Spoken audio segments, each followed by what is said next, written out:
a dream. We done all seen 100 times over back when we was just teens. Now we going dumb, told them we the one. They would count us out, now we counting up the funds. Now without a doubt, they be throwing up the ones. Like they was always rapping, I believe them if you want. Now they show love, came with a dub. It is what it is, it isn't what it was. They all love to hate when it don't work out.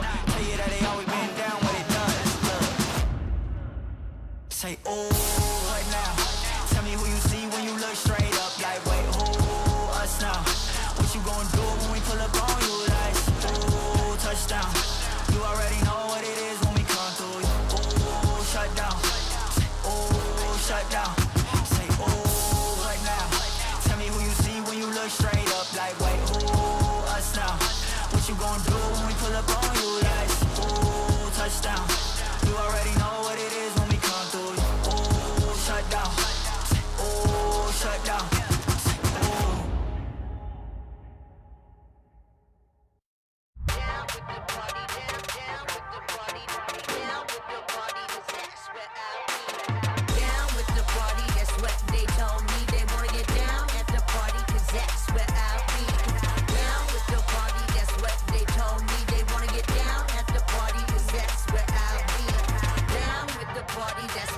Told me they wanna get down at the party, cause that's where I'll be. Down with the party, that's what they told me. They wanna get down at the party, cause that's where I'll be.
Yeah, it's a whole lot of ice on me. Don't stand too close, cause you don't if you say that you might know me. No, you lying, you don't know me, dog. Yeah, it's a whole lot of ice on me. Don't stand too close, cause you don't if you say that you might know me. You know you don't know me, dog. Spent a bag on the whip, parked in valet. Just took another trip, skipped a drive, called my pilot, then jet down to LA. Yeah, tell me, who you know like this? Let the beat bang, turned off the light switch. I was in the VIP and met a spicy mamacita. Took her ass straight to Costa Rica. Yeah. It's a whole lot of ice on me. Don't stand too close, cause you don't if you say that you might know me. No, you lying, you don't know me, dog. Yeah, it's a whole lot of ice on me. Don't stand too close, cause you don't if you say that you might know me. You know you don't know me, dog. Step back, homie, don't let this freezer go dripping. Cause these jewels might mess around and flood the whole kitchen. Took a bit to get it, was on a mission. And now it's platinum plaques, back to back. I spent a couple mil, you spent a whole rack. Bout the block just to give it back. Remember I was moving rocks, now I spit crack. Yeah, it's a whole lot of ice on me. Don't stand too close, cause you don't if you say that you might know me. Yeah, it's a whole lot of ice on me. Don't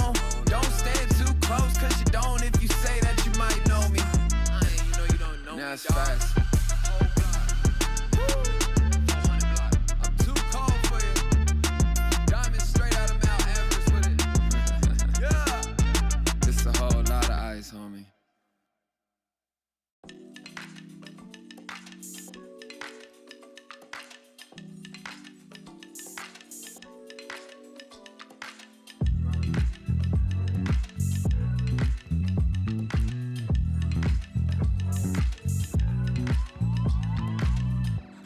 You're stressing right, you need some meditation. Don't let them ruin your vibe, no time for rumination. Let's leave it all behind, take a flight, aviation. Want you, girl, by my side, let me show my appreciation. I want you here with me, I'll miss your body, baby. No, I cannot believe that you're still single, lady. Wishing I could retrieve. I want you here with me. Be my lover, be my, be my, be my, be my trophy, be my, be my, be my, be my woman, be my lover, be my trophy, be my, be my, be my, the only one I want. Be my preliminary. Let me caress the way I think it's necessary. Monday, Tuesday, Wednesday, babe. 7 days, are you ready? I don't need to say you know it, girl, you're extraordinary. I want you here with me, I miss your body, baby. No, I cannot believe that you're still single, lady. Wishing I could retrieve.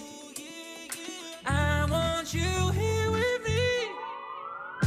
Be my lover, be my, be my, be my, be my trophy, be my, be my, be my, be my woman, be my lover, be my trophy, be my, be my, be my,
like a champion.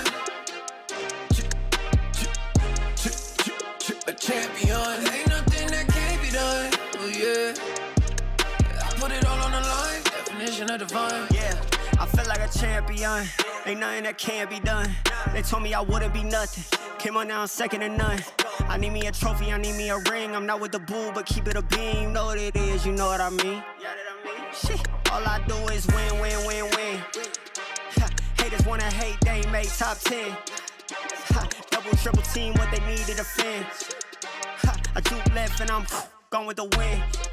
I'm gone with it. I feel like a champion. A champion. Ain't nothing that can't be done. Oh yeah. I put it all on the line. Definition of divine. I feel like a champion. A champion. Ain't nothing that can't be done. Oh yeah. I put it all on the line. Definition of divine. Feel like a champ, MVP status. Yeah, the win been guaranteed. So let's see about it. If you gon' speak about it, then be about it. If you don't bring that energy, no, I can't be around it. Nah, I'ma shoot my shot. I'ma stick it, watch. At the tippy top, I cannot take no loss. 2 seconds on the clock, they gotta give me the rock. I got a game on what? Yeah, I got a game on lock. I feel like a champion. A champion. Ain't nothing that can't be done. Oh yeah. I put it all on the line. Definition of divine. I feel like a champion. A champion. Ain't nothing that can't be done. Oh yeah. I put it all on the line. Definition of divine.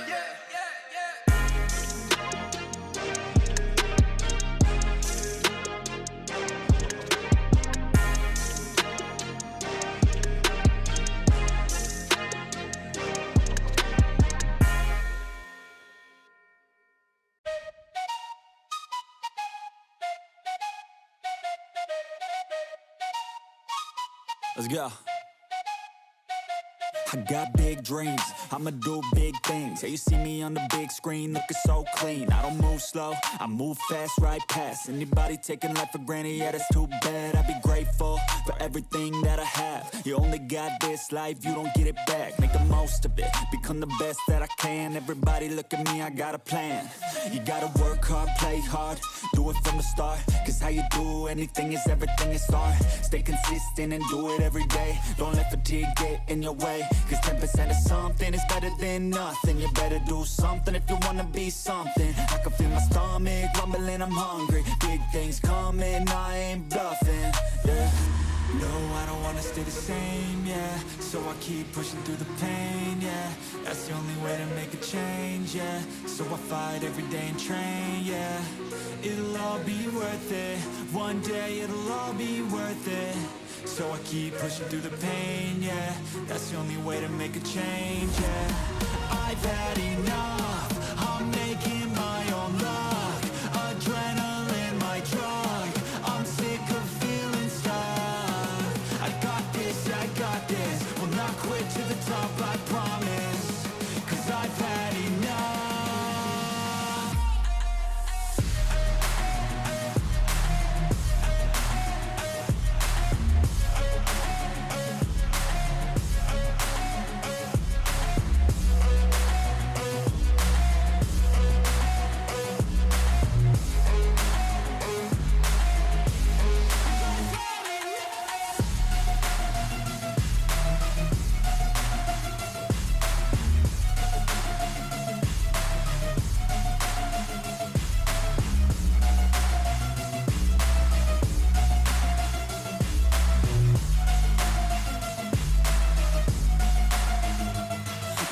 Watch out, I'm on the climb to the crown. In my prime right now, hear me loud, I've been spitting for a while now. All by myself, independent DIY now. Don't need no help, I've been beating out labels and money and budgets, it's funny. I do all the work, yeah, keep it 100. I fight for my dreams, I would die for these things. I believe in myself, I refuse to be weak, I like to build things.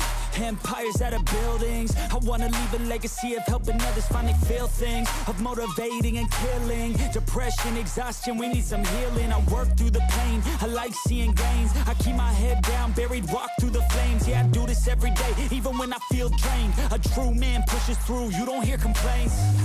No, I don't wanna stay the same, yeah. So I keep pushing through the pain, yeah. That's the only way to make a change, yeah. So I fight every day and train, yeah. It'll all be worth it. One day it'll all be worth it. So I keep pushing through the pain, yeah. That's the only way to make a change, yeah. I've had enough, I'm making my own luck. Adrenaline, my drug, I'm sick of feeling stuck. I got this, yeah, I got this. Will not quit to the top, I promise. Cause I've had enough.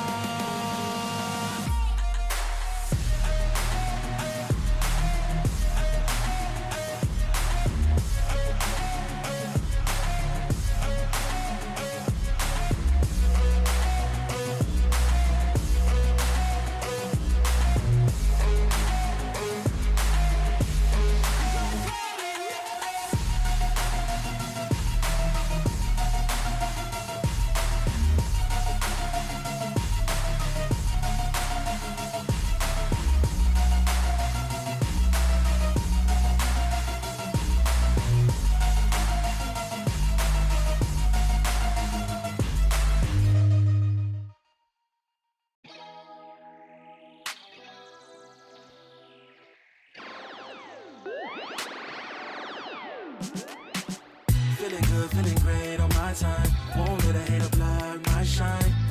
I'm just living my life. Too busy chasing good vibes. Chasing good vibes. Chasing good vibes. Chasing good vibes. Too busy chasing good vibes. I'm feeling good, feeling great now. A hater can't play with my day now. Get that negativity out of my face now. In my city, I'm the man on my state now. Yeah, I'm living life to the fullest. Baby girl, you're talking to the realest. Energy and joy, you can't steal it. Good vibes all around. Baby, tell me, can you feel it? I woke up, so I'm blessed.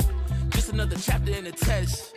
I know I'm doing better than the rest. Got a smile on my face, showing teeth for the crest. It's no sweat, I'm a vibe in my own right. Go time in the sun, yes, I'm gon' shine. So fine, got a baddie on my phone line. Feeling good, feeling great, chasing these good vibes. Feeling good, feeling great on my time. Won't let a hater block my shine. I'm just living my life. Too busy chasing good vibes. Chasing good vibes. Chasing good vibes. Chasing good vibes. Too busy chasing good vibes.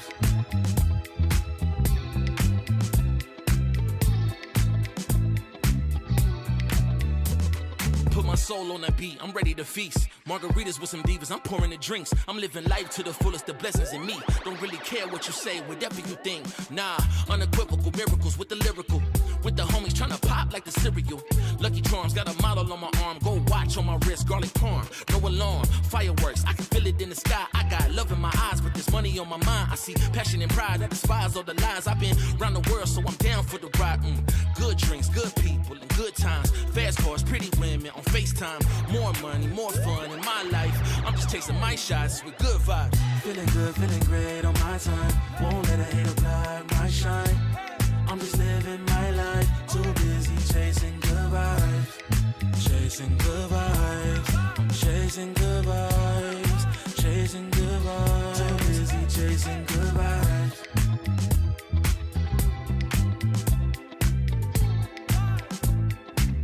Too busy chasing good vibes.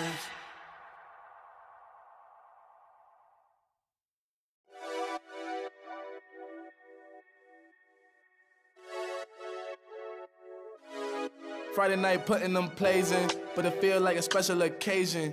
So let's go out, go blazing, hit the dance floor, let go frustrations. I might have a hidden agenda, but my intention's pure. I'll give you all that I got, and I hope that you don't need more. It's okay, just take my hand now. Damn, me and sweating your hair out. You got me creasing my sneakers. That's usually something I care about. Couldn't see the path, but it's clear now. You was in my dreams, but you here now. And I just want a little dance and a reason to change my plans. All I want is for you to dance with me, with your hands in the air where I can see. I don't know if we'll get another chance, you'll see. So I hope that you'll just come dance with me. We outside, did you hear what? I called the ride cause I'm going up. And there's something mixy going in my cup. Don't say much cause they know what's up. You know it get cold on the late night. We getting all close like it's day night. You looking so fly, you could take flight. Now I got this feeling that I can't fight. Your curves got my urges flaring. You got me by the collar and I'm not caring. You see how the people can't stop staring. I'm trying to make you mine and I'm not sharing. Okay, let's bring it back a bit. She said you can have whatever if you ask for it. Well, I just want to have a little dance and a reason to change my plans. All I want is for you to dance with me, with your hands in the air where I can see. I don't know if we'll get another chance, you'll see. So I hope that you'll just come dance with me.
Get on your feet and move to the beat. Pour up some drinks and then we repeat. Yeah, chasing my purpose, need a release. Yeah, my life's a beach, I'm lost in the breeze. Do this with ease, don't play with my dreams. Yeah, it's so together, it's not what it seems. Heart of a tiger, life of a king. Yeah, chasing my bag, my feet in the cream. Running these laps, not losing my steam. I'm feeling good, this life's what I need. Don't intervene with my energy. Yeah, I'm in her scope like Jimmy Iovine. Yeah, no Superman, but I'm feeling supreme. It's not a movie, but I'm making a scene. Yeah, I can tell you how to live your life, but you just gotta get up. Get up. Get up. Get up. Get up now. Get up. Get up now. Get up. We just gotta live our life, we paying a price. Piece of the pie, I need me a slice. Yeah, rolling the dice, the scariest spice. Sticky like rice, the tricky reprise. Yeah, love will suffice, I suffer in silence. All alone, I'm lost on the island. Let's spread peace and less of the violence. Sebastian Bach on yachts playing violence. Yeah, the flowers violet, give me my rose. This for my city, all for my bros. Did it alone, so far in my zone. So raise your glass, let's all have a toast. I can show you how to get like me. Live your life till you die. Yeah, look, I can tell you how to live your life, but you just gotta get up now. Get up. Get up. Get up. Get up now. Get up. Get up now. Get up.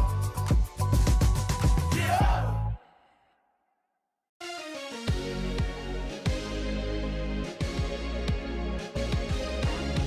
You keep me up all night, all night.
game.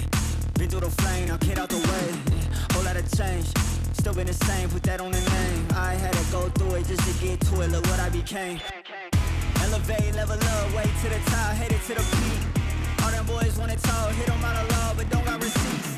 I do it with ease, to you it's a burden, to me it's a breeze. You feel that? That winner's degree, that kickback. You coming at me, boy, sit back. Came out the womb like this, hit the pedal and room right quick. Gotta get it, we going up, way up, might land on the moon. Who step in the room like this? We breaking the rules right quick. They killing the mood and up in the few, might land in the tune.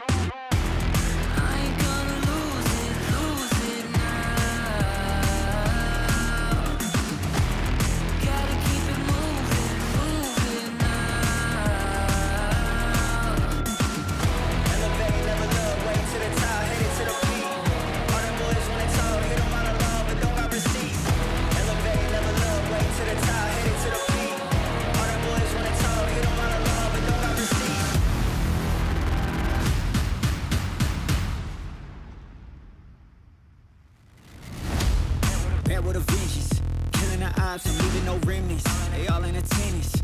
Gotta go big, I aim for the fences. It's mine, I sense it. Back in the scene, I'm back to the business. Back on the front line, gotta grind, it's time, let you be the witness. At the time, turn a repeat to a 3P, yeah. Got the franchise on me, you more like G Lee, yeah. 21st century, you all the way BC, yeah. Old boy been washed up, I'm notched up in TTA. Came out the womb like this, hit the pedal and room right quick. Gotta get it, we going up, way up, might land on the moon. Who step in the room like this? We breaking the rules right quick. They killing the mood and up in the few, might land in the tune.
Loud.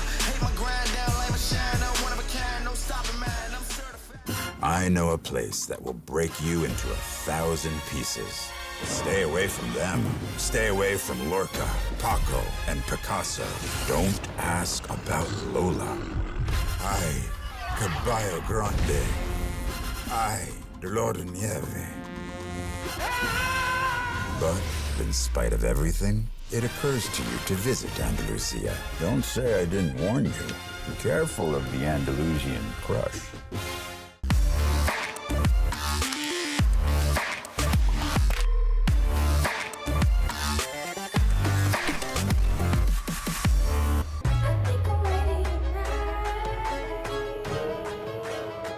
Hey guys, it's Jimmy Lin. In this series, I'm going to walk you through Attack on Pearl. Watch out for the stairs, clear this angle. You're going to be able to fight this.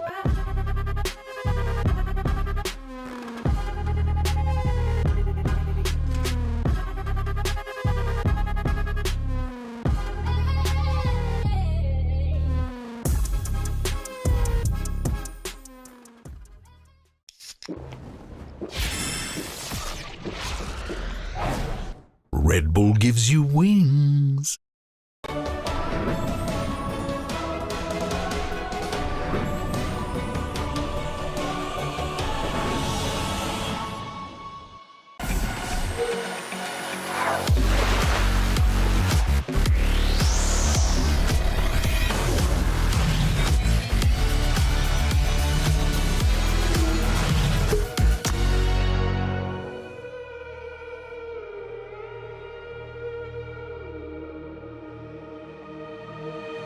I'm out here in the cold night, running till I barely feel my feet. Wanna see it through my own eyes. There's no going back, and I'm not afraid anymore. Cause I know I'm gonna be the last one standing. Yeah, I'm not afraid anymore. Yeah, I don't wanna wait anymore. I'm ready to fall, I'm ready to rise up. I will do what it takes, I'll run blind straight into the flames. Watch me burn, alone in the shadows. I'll carry you home on my back. If it's you or me, then I'll take the shot. Still they say I'm the villain. I scream and nobody listens. Still they say I'm the villain. Too bad you can't take me down. See that I'm surrounded by predators. It's critical, they got me in my element. It's dirty how you trying to keep it elegant. Keep my eyes open wide when everyone around me is an enemy. See my life cross my eyes. I'm ready to fall, I'm ready to rise up. I will do what it takes. If it's you or me, then I'll take the shot. Still they say I'm the villain. I scream and nobody listens.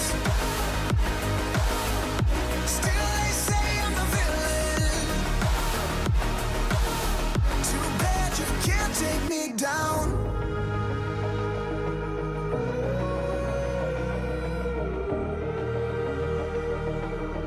Too bad you can't take me down. You can't take me down.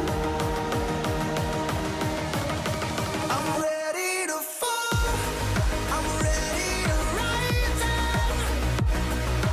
I will do what it takes, I'll run blind straight into the flames. Watch me burn, alone in the shadows. I'll carry you home on my back. If it's you or me, then I'll take the shot.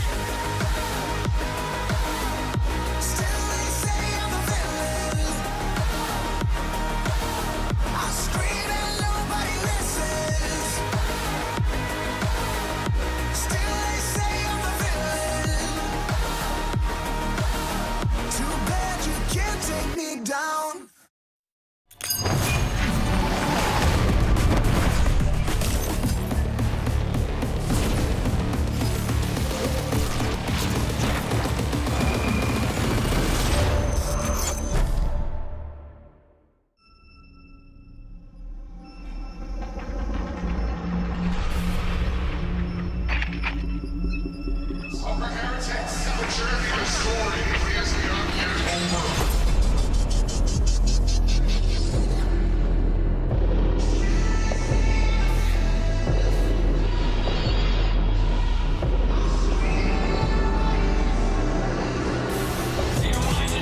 Welcome back to the Riot Games Arena. We are coming to you live from Berlin, Germany to kick off stage 2 of VCT EMEA. I am your host, Yingsu, and I'm back here in the studio, back home we would call it, with Kakuka and Ash. It's great to be back. It really is great to be back. I'm excited to be back here in Berlin, and kicking off stage 2 is going to be pretty interesting with all the changes coming in this new split. Yeah, exactly. It feels like we always have something to celebrate, and teams have always something to prepare for, and we even have one day where we only have one game, so there's always something else. Yeah, I'm sick of coming back here without a trophy, though. I feel like next time we come back here after champs, we're going to bring that trophy back. But you guys mentioned the changes we have when it comes to the format, when it comes to how the patches are coming in, everything like that. We're gonna break it down for you right here, so make sure you guys are listening, okay? We're gonna do this just one time. Now, Kakuka, let's get us started. What's what do you new? want to start with? Let's start with the table. Let's start with the table. Okay, the exactly. So for this stage, everything is combined. Yes, during split 1, you remember Team A, Team B. Forget about that, scrap that. It has never mattered less. What matters here is your record. All the teams are now combining to one table, and the top 6 will advance on to playoffs. So it's very important. No team is counted out just yet. Yes, teams like Giant X and Koi did not have the best of split 1, but again, there's still money on the table for them that they can win. They're not counted out, but it is going to take some sort of miracle run to try and make it, especially over towards that playoff standing here. And it's pretty It happened with Liquid, so why not? I mean, it's possible. We saw them starting to heat up at the end of the season, especially looking over towards Koi. But I think it's just wild to consider how much that first split matters and the rewards that are going to be reaped by teams like Na'Vi and Foot, who have an immense lead right now to kick things off. Yeah, the mid-table is really interesting because obviously so many teams went 3-3, so anything can happen. It is anyone's game at this point. But Ash, let's talk about how the schedule of the patches coming in is going to impact our teams as well. Yeah, the patch schedule is pretty interesting because week for week, things are just shaking up. When you're looking over towards week 1, we're starting off on patch 8.10. Not too much has changed here since we've seen Masters Shanghai, right? But we really want to draw our eyes over towards week 2, where we are going to see Breeze now leaving that map pool and Haven coming into the fray, which I'm super stoked about there, Bea. Because when you're thinking about Haven, I feel like before it left the map pool, that was one of the maps where we were seeing a lot of the most innovation throughout every single league and tier within VCT. Everything that you're saying, lovely. The fact that we're not going to get more Breeze, I am super happy. Hallelujah. So amen to that. Most importantly, as you're mentioning, Ash, yes, we do not have news for this week in regards of the patch since Shanghai. But remember, even before we went to Shanghai, some changes were made. Most of the teams here in EMEA have yet to experience the Viper nerf, the Cypher nerf. Like there's been some changes that we will see for week 1, even especially for those teams. Then on week 2 is where things get shaken up. We all know what happened with the Duelist, and everybody is very looking forward to it. And most importantly, starting from week 3, we will go on to the patch 9. Yes, it's still not out yet, but Abyss, the new map, will not be available until playoffs, because otherwise it was too much for the teams. We wanted to give them, you know, a little bit of a break. But the thing is, Heretics, they're going to enjoy the neon buff that's coming, right? I mean, of course, and especially not only that, with the performance that Wood had as a Duelist, having him on ISO that I think is coming in super, super strong. I mean, I just, who's playing? Na'Vi is playing Heretics this week. That's a prize they get to that dodge you have to take. They get to dodge it. But of course, some teams are also playing twice in a week as well, as you guys saw on that schedule. I believe for this week, it will be Na'Vi, BBL, and Foot. So make sure if you're any of those fans, after you watch their games today or tomorrow, come back again. They're going to be playing again. But it wasn't just the schedule or the standing or the patch change that's been happening since we've been away in Shanghai. Some teams have made changes as well. We got to give a warm welcome to Kadavra coming in as the 6th man for Gentlemates, and Fnatic, of course, announced that Leo will be stepping away for a little bit, and Hero is coming back in as a replacement. And Miniboo, he's back! I hope he did well in his exams. Oh, yeah, exactly. And, we have to say farewell to Paddy, but, hope that we see him soon, maybe in a roster as a 5th man and not as a 6th. We'll be very happy when he's back, but I'm very, very excited for those 2 new additions coming in from Tier 2. We know that in the past, Fnatic has done an amazing scouting job. Maybe with Hero is the same, super flexible, super young. That's kind of the tendency this year. All I'm saying is he's half Turkish. So keep that in mind when you're looking towards First, Europe. Dutch player, though. We'll take Dutch player of the week. That is fair. Yeah, we have had Dutch players in game changers, but yeah, I guess in Petra's still better, VCT. probably. In VCT. Okay. Yeah. So, of course, Fnatic going to be playing tomorrow, so we'll see Hero in action. But before we move on, can you believe that there were more changes? I don't know what teams are doing when we were off in Shanghai, but it felt like all of the exciting things happened when we were away because, Ash, we saw a bit of a purge when it comes to the coaching stuff in the EMEA. Yeah, this is the biggest change that we've seen within coaching staff here in our region, and it's pretty insane because my eyes are drawn over towards BBL. It's not like they had a bad run whatsoever. They were pretty consistent up until the end within the first split, so it's pretty surprising to see both Epic and Element being swapped out here. Obviously, Mark Nue is not going to be here this time around just because he has to deal with his visa, so McQuankar will be stepping in as that head coach until that is sorted out.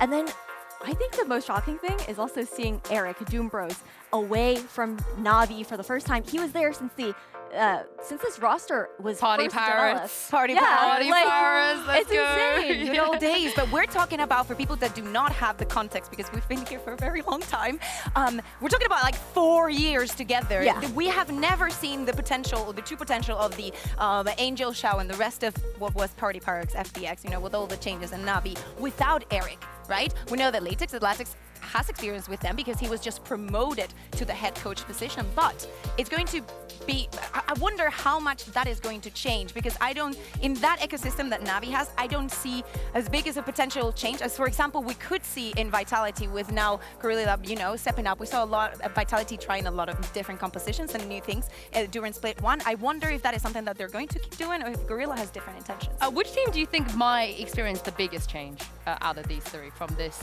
coaching change? BBL. I have to say, Mark Noel was, one of the people that discovered all the young Turkish players. Yeah. All the Yetiye, the Wood.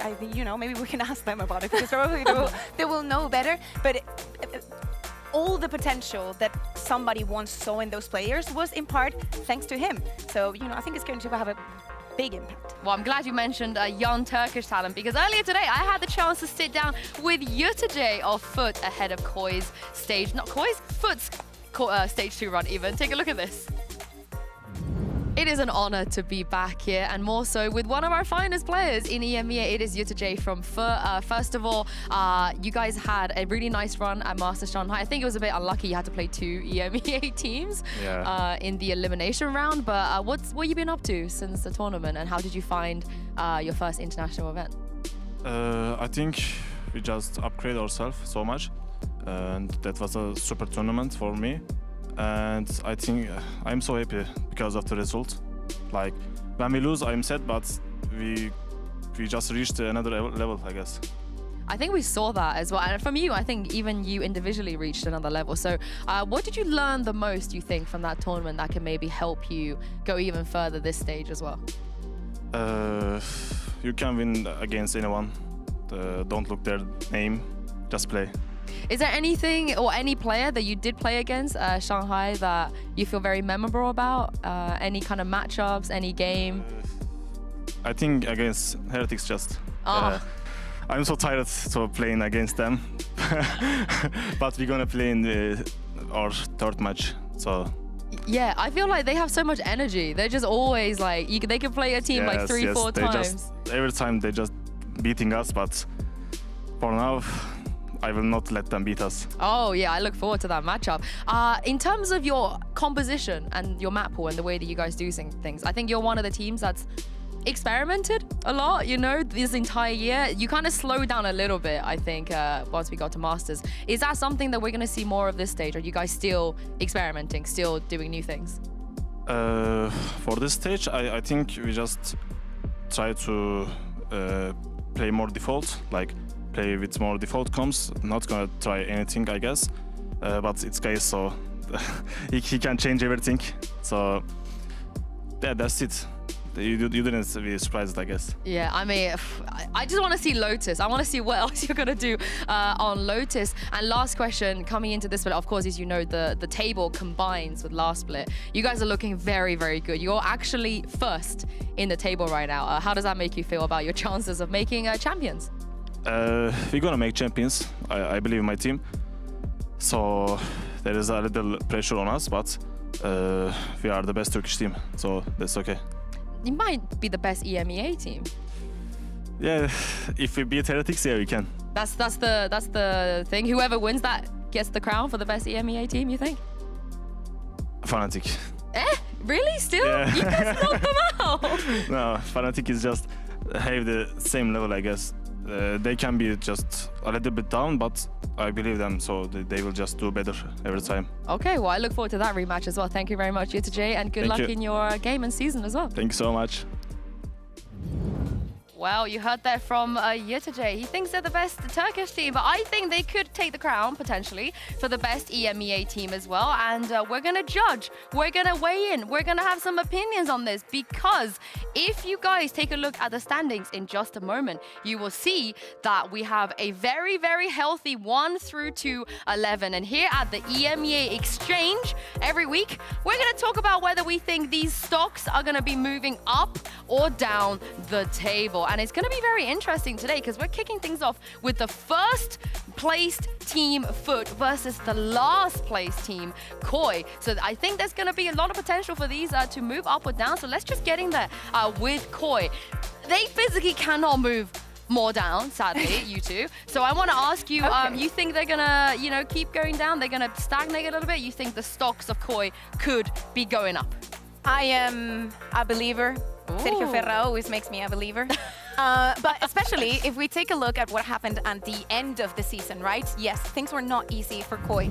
Last results, and it's the fact also that almost every single loss that they've had has been an 0-2. So their chances are not even good even to make a tie, just because out of map differential they will be out. But as I'm saying, right at the end, where things and the pressure were off of them, they secured their first victory.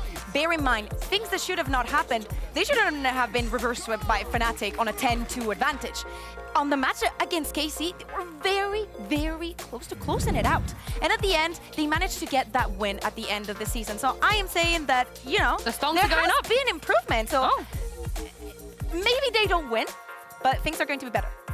I'm with Bae on this. I think it'll be a marginal amount. I think that they could maybe at least take over Vitality, because I feel like Vitality, they were not looking too great towards the end of that split. We saw a lot of frustrations mounting. So I think that there is a possibility to pass Giant X and then go even further from there here for Koi.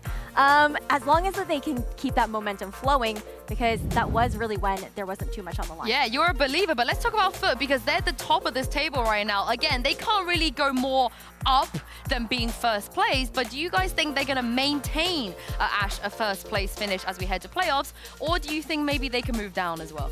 I think that we can see Foot move down in this current standings. I don't think it'll be by that much, because realistically, again, Foot and Navi are so ahead right now in the standings. They also have the additional 5 matches that they get to play compared to Group Alpha to continue to bolster that kind of scoreline. Yeah, I mean, for me, I'm going to go that they're going to stay where they are right now. For me, I need to see Foot survive the going to a tournament and having the people here waiting and showing up something new. Yes, every week by week are going to be things changing, and I just need them to survive that change and come back swinging. Well, I think they're going to finish the league as the first team in this league. So come back and watch this at the end of the season and see how wrong I was. But the wait is over. Let's introduce the teams for the first match of VCT EMEA. Stage 2, it's Foot versus Koi.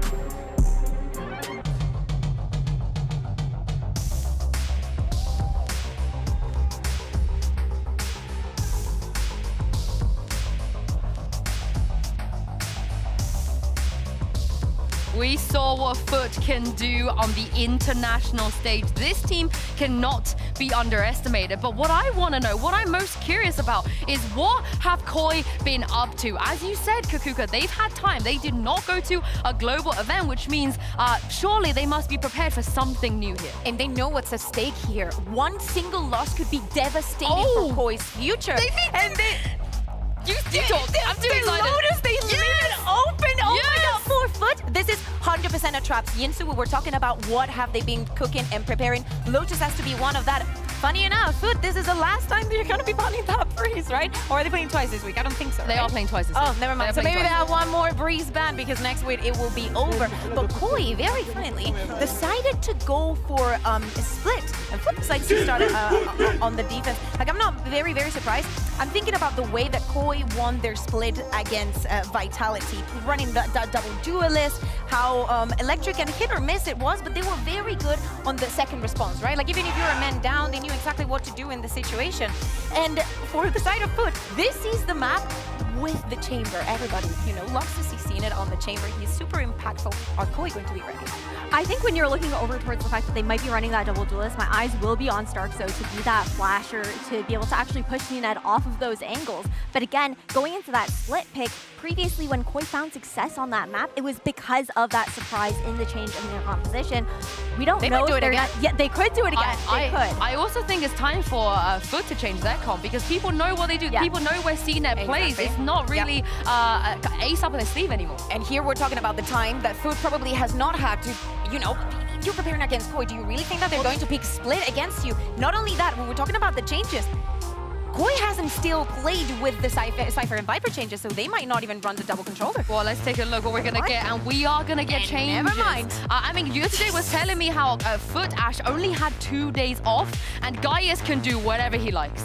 He really can, and I like this adjustment because, again, it throws a wrench into the plan of Koi. They're going to have expected to condition against CNET, who's going to be on those aggressive angles. Instead, being on this raise allows him to be a bit more fluid, a bit more... He will be able to zone well with the utility with that nade and whatnot and just shut down some of these angles. And it's great synergy that you're going to be able to have up when you have him paired with Mr. Fallen to help him on those entries. Yeah, I'm looking towards Cracks, right, and the Gecko, because we have seen it before, and we haven't seen it be very much effective here in EMEA. I might be wrong, and of course, there has been teams winning with it, but I remember of Casey last year and the things that they were trying, and this and that. I'm really looking forward to see to what extent they can take it, because it is very different, for example, for a player like CNET, even though he can do it, to go from playing a chamber to playing a race. Yeah, I can't wait to see it. As we said, we're back home in VCT EMEA, and it's not home without these two voices. It's Mitchman and Tombiz. Damn, I guess I had a sweet toss in GC. Sue's for paying the favor. I appreciate it, Sue. It's good to be back for stage 2. And Tom, looking at this, I think it's going to be good for Koi to be back on that stage as well. They've decided to change things up. Even the veto process has a few curveballs in there. I'm expecting to see a much better face out of this squad after the downtime. Yeah, I think you can tell that with Lotus being in the map pool, that is them trying to counter what Foot have done before. They may have hoped to do that with Split, but Foot have completely changed their comp. They were running a chamber before. Instead of having seen it on that raise, it was raise for Cracks instead. So a completely different look as we come into this map, and obviously excited to see what they have on show here. On the other side of things, though, I like Koi's comp. A little bit more aggressive, a little bit more divey in the way that they play, and they're going straight in. It looks like a lot of aggression on that B site. Nade already out and blitzing in as Camo. A little bit of space taken, pushed back though by Mr. Fallen. A good return from that defensive side, but rotates on the way. It's going to be CNET and Mr. Fallen having to hold the fort while the rest of the squad makes their way through, and Mr. Fallen's being tagged terribly low. Both, in fact, falling just as the rest of the squad emerges in heaven. And Koi are isolating every duel, taking these players down and leaving a sliver of health as the only hope here in the pistol. Might not have been a good stage 1, but they're kicking off stage 2 with a pistol win. Unless Cracks has got one of the biggest clutches he's had so far. In Split 2. In Split 2. You're gonna have a lot of that today. Yeah, I'm not gonna pretend like I'm a believer. Already gonna be spotted out. And I'm liking the fact that a lot of respect is being shown. I think Koi have had a lot of closer games in the last few weeks of Split 1, but they were never really able to get things over the line, so making sure they don't take too many risks early on, get that pistol confirmed. And it's definitely going to be an interesting look for them, because the last time out they played this map versus Vitality. It was a while ago now, but they were utterly dominant. They won 13-5, had a fantastic attack half, and also Shadow went 18-4, which did, no offense to Shadow, but he's taken over as IGL like not that long ago in the grand scheme of things. To put up those sort of numbers, it was just not something we were expecting from him. Already up the top of the board, 2-0, but it's not going to be a walk in the park. Even if Foot haven't had a lot of time, they've changed their comp, which says that there's definitely been work put into this map. And also, they just have so many good individual players. Mr. Fallen didn't fall for that decoy. Looks like he's got the jump on the first play around the corner. No support, Starzo's down, but that was one player sent to make noise on B and free up the A site. It looks like that's been done to a great success, with only a ghost given over. It's not the end of the world for Koi. Any player lost from this point on will represent quite a bit of damage to their economy, but they've got a post plant set up already. Grabinho being isolated doesn't do them a lot of favors, though. That's going to be a Bulldog retrieve for Foot. Yeah, this was rifles on the rest of the players, so although that fake did work, they've now got to make sure that they clean things up from here. A lot of players not with any weaponry, though. And a captain has been able to retrieve a gun, but he'll fall as well. The smoke might help it go into a third hand, but thus far it's been cursed for Foot. Yeah, especially lack of shields going into those fights. You saw how quickly the spams were able to take them down. Diffused already halfway, but here comes the swing, and it stopped just in time. That will be a round for Koi, 2-0. But as I said, you know, losing the first player, Starzo going down, that's your ghost, that's acceptable. 2 more rifles dropped. I think all in all, pretty successful second round for Foot. I would say a pretty successful second round, not for Foot though, because they normally win those. You know what, I didn't know where you were going for a sec, but they did have a lot of classics and they lost the round. Honestly, it's unacceptable. They've dropped off I have since high stage 1. expectations at this point. Yeah, we're talking about, what, a 5th to 6th place Masters team? You got to be winning those. Every time. Every season's over for Foot. Gonna get messages come out. What do you mean? That's a ridiculous take. Do you even understand the game? Not really. Quite surprised I've got this far. They figured us out. Long last. I've just been making it up. We knew this day was coming. Sue's actually feeding me notes the whole time. I'm just a voice changer, honestly. What did someone do to turn from Sue to you? That is an abhorrent program, let me tell you. Well, Koi, they've still got a decent bit to fight with. 1 reinvestment into a rifle. Keeps economy pretty healthy across the board. A ghost and a stinger. Not too many weaknesses. Still the capability to fight on their way through. They are moving to the A site, and there's a lot of utility waiting for them there. In particular, those Cypher traps we saw set up moments ago, but they won't catch Camo on the way through. Koi's Rays already on the site. The rest of the squad joining with the TP. Starzo's here as well. There's players everywhere. And it looks like Foot are coming ahead in the fight, somehow thriving in the chaos. Yeah, Yedajay just lurking in the back lines. And the rest of the players were probably hoping for some sort of plant. This bonus round not going fantastic. But CNED is low. Again, if they can do some damage here, the only problem really is that time is ticking away and the information of that cam is still there. 20 seconds to try and make a move. I think for Grabinho, even just going down here would have value to it, just to make sure that he has all the finance he can for the next round. Shados may want to save. 10 seconds left. Screen down. Looks like that's the call. Shados tucked in. Grabinho out to try and find a little bit more, but that stun pushes him back still. He wants to go down. That little bit of cash, and looks like that will be granted. Mr. Fallen putting him down and putting a round on the board for Foot. As a result, 2-1. A rifle saved over for Koi. This is where things start to get a little scary, Tom, because although there's nothing strange in the grand scheme of things for the game, for 2 teams playing each other on split, this is Foot. And I just imagine once that ball gets rolling, the Koi from stage 1 couldn't stop it. They have to show serious improvement here in this rifle round. Yeah, and I think as well, the one thing I'm looking at for them as a team, more so than anything else, is how's their sort of mental fortitude there? Because they got the win. They got it over the line finally after choking an infinite amount of games. But if they get off to a good start here, is there going to be a road back in? Oh, a traded boom bot, but nothing much more. CNED is going to go in off the back of the stun, but a disappearing act from Starzo as they now go heading back in the other direction. The problem is the read from Foot is pretty good. They're already going to have 3 players here. I mean, it's so obvious. You have that TP out. There's no further presence. The rotates are in. Foot, no. This is the A site hit, and they've got 4 players now ready to hold it. And before the first player even attempts to push through the smoke, they're dropped. That's Shadow down. A lot of supportive utility taken out of the hands of Koi, and that's going to really hamper their way through. No gate crash left to put down, but Starzo's got one on the site already.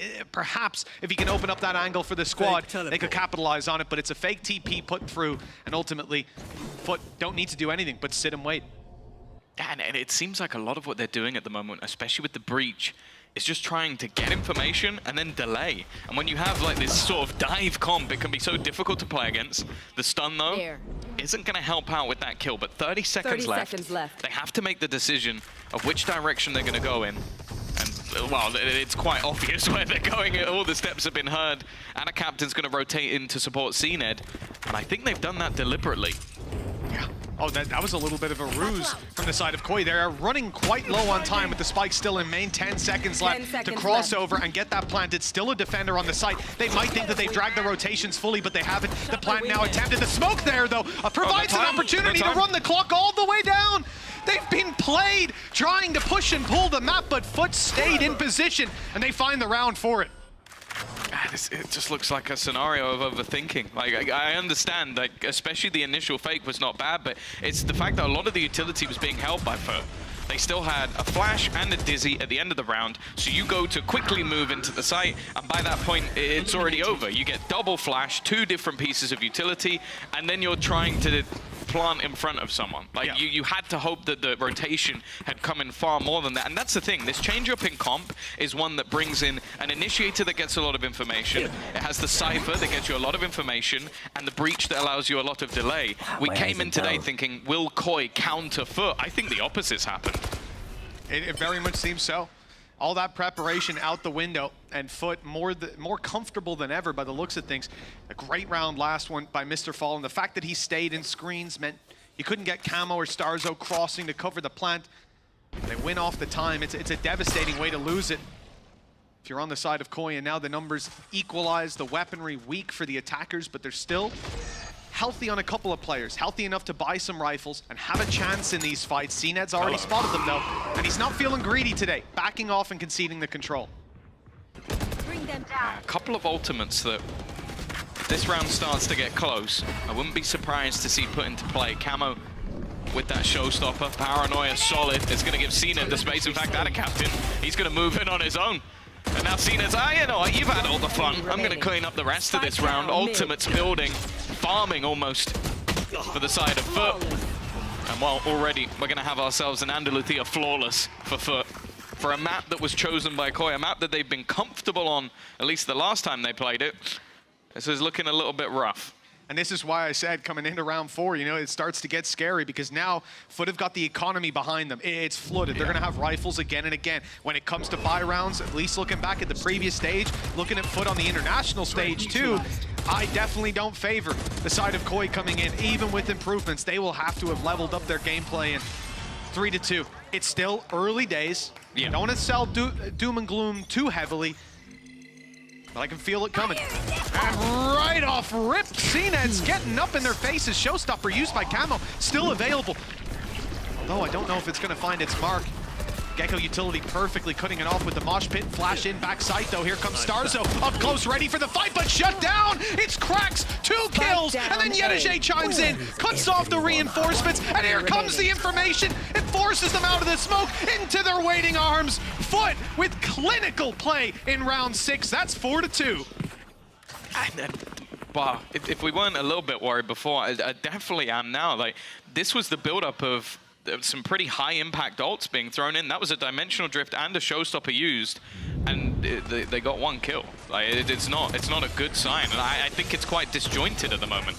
You had the initial aggression, which got them the opening kill. That was how the round started. They got the first frag. They try and then bounce off it using those ultimates, and it ended up with Starzo taking a 1v1 fight, and I don't know how Camo died, but I believe it was a similar fashion. Well, looks like CNED, if at first you don't succeed, bring a rocket launcher next time. Now, he's at least pushed them back, claimed the space, and saved his life in the process. But Koi have other ideas. They're taking this elsewhere, quickly adjusting to a B hit. It's not like Foot are caught off guard by that, though. No, they haven't been over-rotating in any scenario, and the information that they've garnered has only really allowed them to further stack up this site. You can see CNED is basically just holding the entirety of A. And without that burst truly coming through, they're now waiting a little bit more patiently. But again, with a minute left, they've almost had to fall back all the way. None of those early positions that were taken by Koi have really garnered them much at all. Now, they do have Nightfall available to them. That could help them entry into one of these sites, but for now, at least, they're just getting that control again. The big problem, Tom, is the repositioning of that trap. Just a few seconds ago, Yedege moved his trap back over. It's now safely sat there. And I don't think anyone from Koi was close enough to hear it. So that information is held by Foot deep into the round. No one needs to risk their life in the process. And as the trap is destroyed, now they know that fake on A was just a fake. There's plenty of steps making their way to the B site. Yedege and AdaCaptain are still ready to fight. Reinforcements are on the way. Krax pulls out the ultimate as well. Thrash right up into heaven. Play through from Starzo. Good for one, but they need something else to pull them back into this round. And with Starzo on 40 HP, and now another player dropped. It's just getting worse. Only Shadow left to hold on against 4 players. A few seconds to get the spike planted. It's not even possible. And he's hightailing it out of here with 58 HP. That is a complete stop by Foot yet again. And it doesn't even seem like they're breaking a sweat on this defensive side. Yeah, this has not been pretty so far. Like, you've got to give credit to Foot, as always. Like, Yedege has been an absolute machine. But again, there's just moments where it just seems a little bit off with what some of the stuff Koi is doing. Like, the fakes so far, I think maybe have moved one player one step. Like, it'll be like, oh, they threw in Nightfall.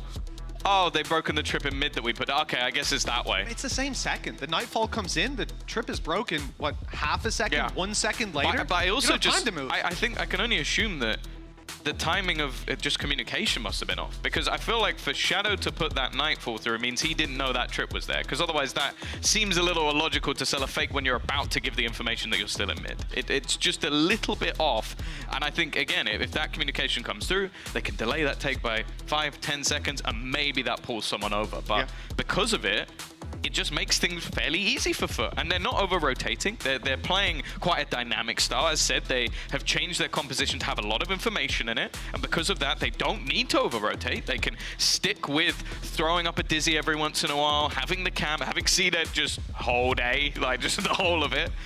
And then the fakes that have been thrown in, like Starzo going, oh, I'm going to go here and then immediately TP away. Well, CNED, because he's so aggressive, can go, he's not here. He's probably with you guys.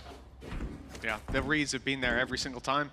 And I mean, I'll give them credit. There was that one fake where they dragged AdaCaptain from A to B, but there were still 2 players on A. Yeah. There was a 2-2 setup at that point.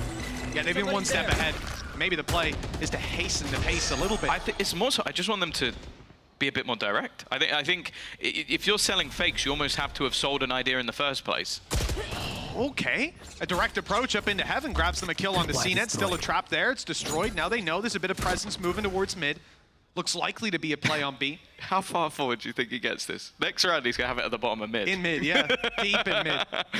But this is the thing. Okay, that's been heard. They know the trap is there. They have to break that and play the information on the back of it. Aggression coming through from Yedege. He's inside B main. He's pushing up in B main. The aggression hasn't really been there from Foot in the early rounds for a few seconds, and the timing is absolutely perfect. Grabinho had no chance. They call for a smoke, but well, that smoke ain't coming. They're going to take the fights in the open, and that's not where Koi have thrived so far. Rotations as well. AdaCaptain using that ultimate to bolster this B site defense, and they'll allow the plant to come through. They'll give them a little bit of space because this further rotations. Krax is on the way with a full utility belt flash as they go to a fight.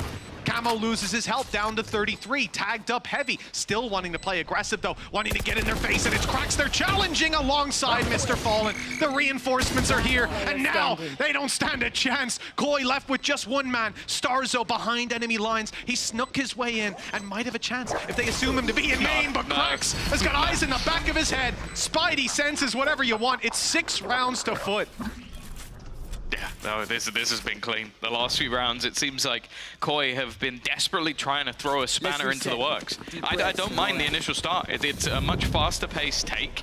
It's a lot more direct as well. Like, they weren't trying to sell any sort of ruse. The problem is just the initiative of this. I don't even feel comfortable calling him a youngster anymore, because Yedajay feels like a seasoned pro. Like, I don't think I've seen many, if any, players of his age being able to just make such comfortable reads on what opponents are doing with seemingly not a lot of information either.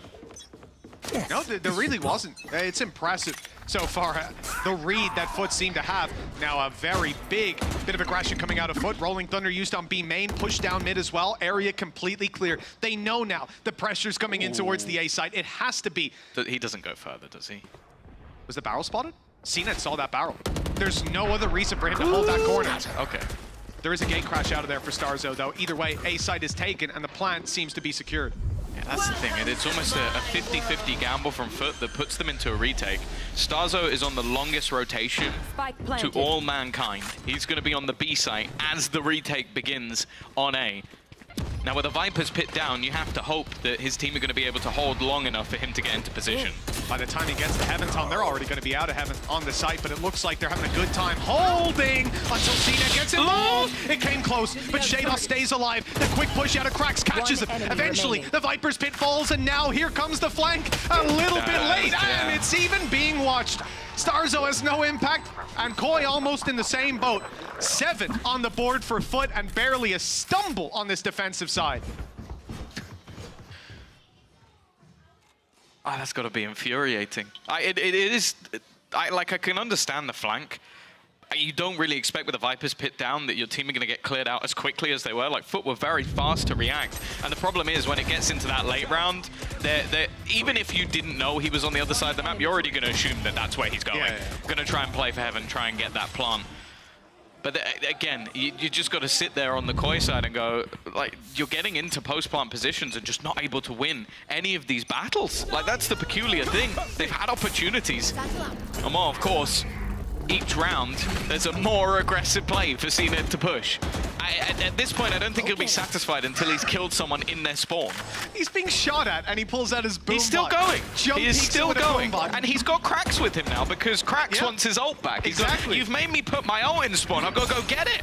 Well, now they're rotating, and the B side is under threat. Koi, a lot of presence here, but down below, Yedajay and Attic Captain are holding on strong until eventually they're put in their place, shut down, and it's a 3v3. This has to be one of the better positions Koi have found themselves in all season, Tom. And at this point, the plant should be secure. Other players are too far away to get involved in this. Mr. Fallen, he's not peeking. It's all good. And Thrash, is it going to site? I thought they'd keep it for a little bit later. They want to take this retake right here and now, and already one player is going to be seized by it. They want to get up in their face, but another kill for Camo. He's eventually put down. CNET on the site, Cracks up top, and it's a perfect combination. Again, they're able to make that retake happen, and Koi left in the dust.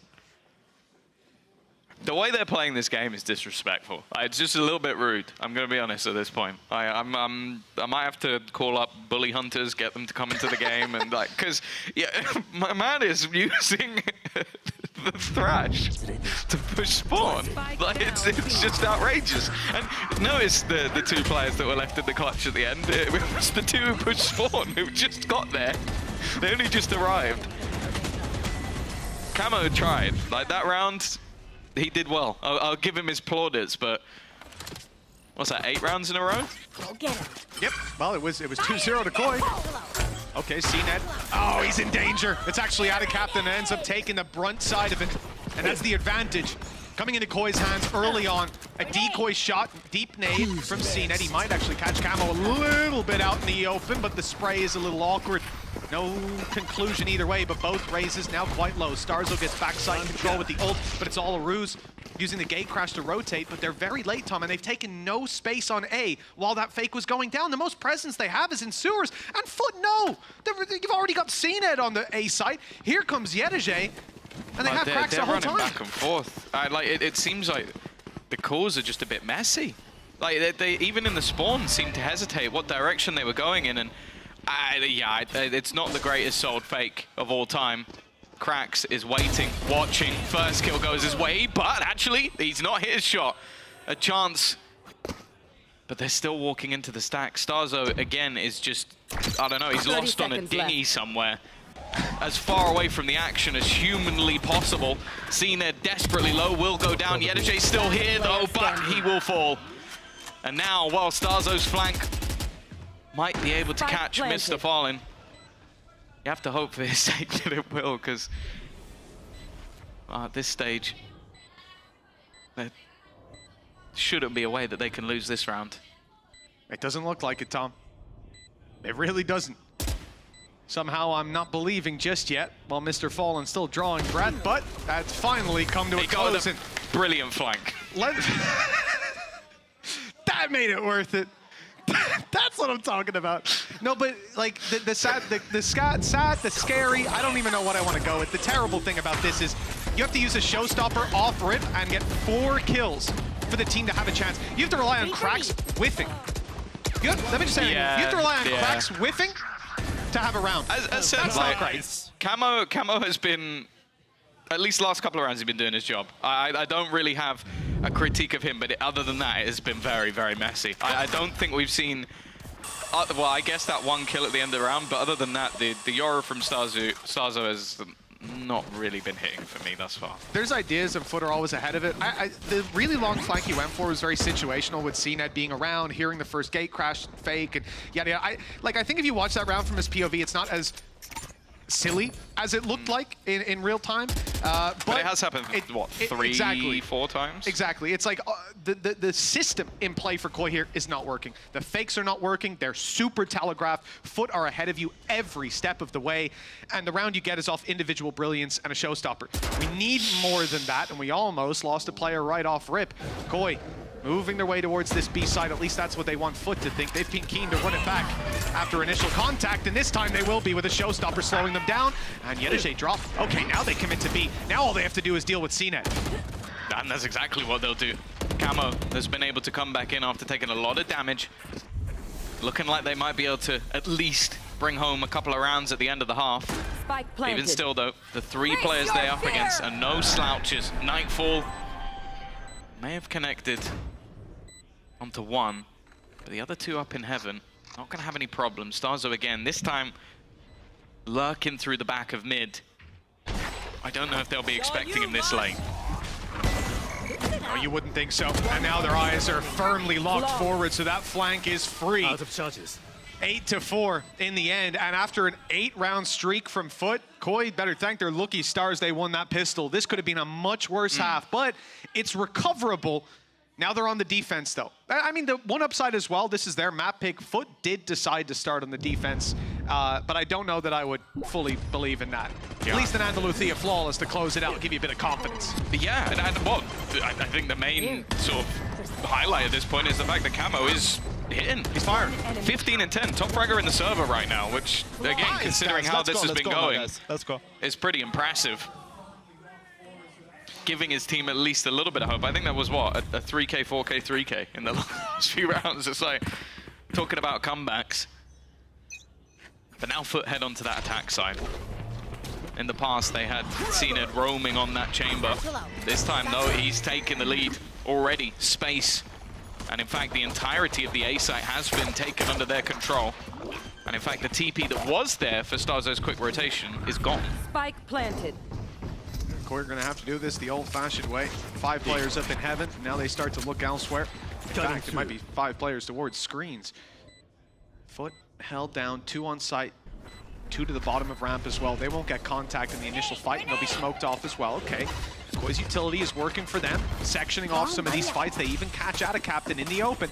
That's a free kill to follow up on, and they know that CNET's close. It doesn't stop him from the first, and the lack of ammo is all that seems to separate them. But a big swing from the group on site leaves only Yedejay. With the defuse underway, a lot of players going to be body blocking, stepping in to fire right back, and Koi have found their second pistol round. Yeah, the lifeline that they needed. The last couple of rounds of the half, this pistol round, it puts them within touching difference, and going into that defensive side, there's definitely still possibilities. It would be impressive if they managed to turn it around just because of how dominant a lot of those rounds were in that first half, but we have seen it all before. They did win the pistol and second round in the last as well. And for the side of Foot, I'm not really expecting too much. It's amazing how stressed they look after every single round. My favorite was round 11, where they finally won again, and they looked as if they'd lost another round. They looked devastated. And then the next Maybe one, we're being baited by the cams. Maybe they're like a round behind. Like 3 rounds behind. Maybe. Who knows?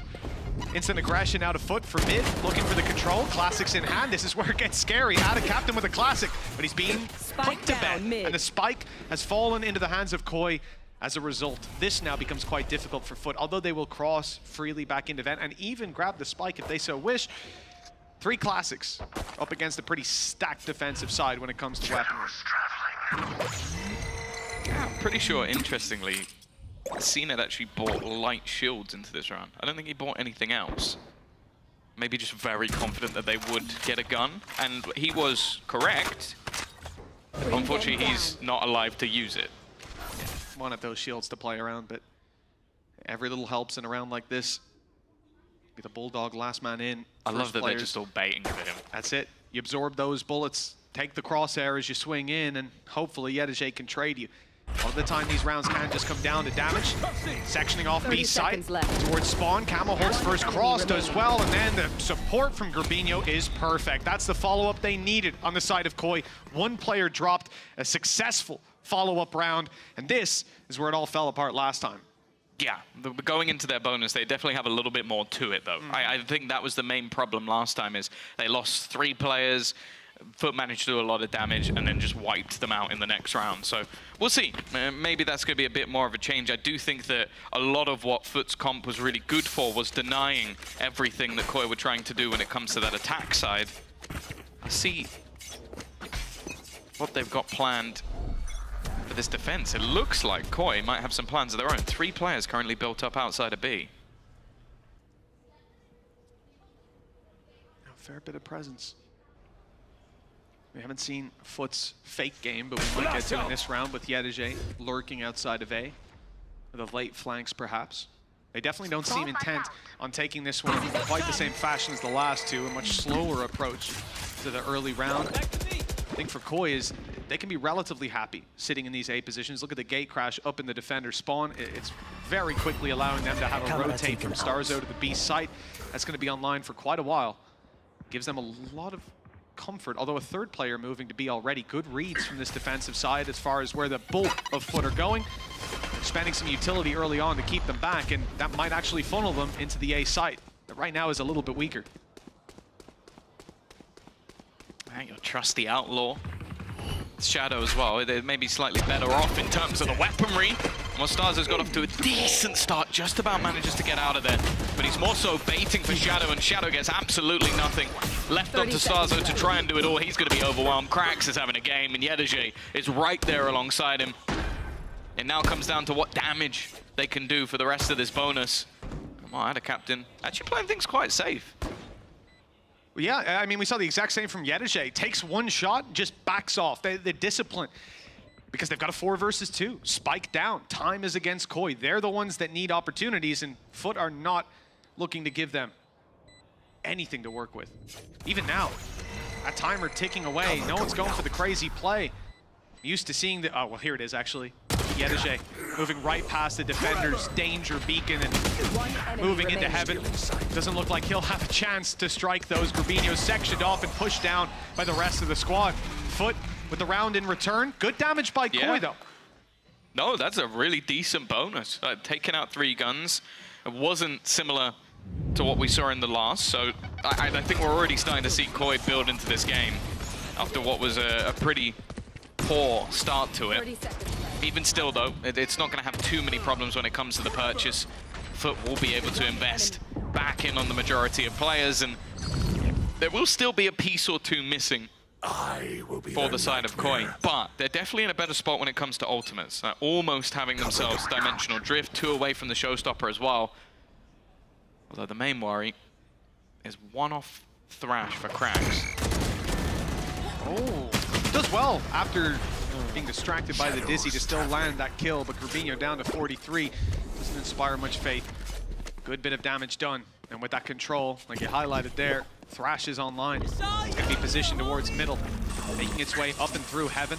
And looks like it's pushed Shados back, not caught him either, so he's safe to fall back. Not in the best position as far as retrieving it. The nade is good, but he's just about managed to escape. The height difference making it. They're both low. The difference on the way through. CNED's already taken site control. There's a stun not online just yet for Mr. Fallen. I thought it might be coming through, but it was a flash instead. Backside, Grabinho down after one, and Shados locked out. 36 HP, no way he fights through. Instead, they'll wait for the rest of the squad, and they're just coming through heaven right now. But here comes the Thrash to delay them even further.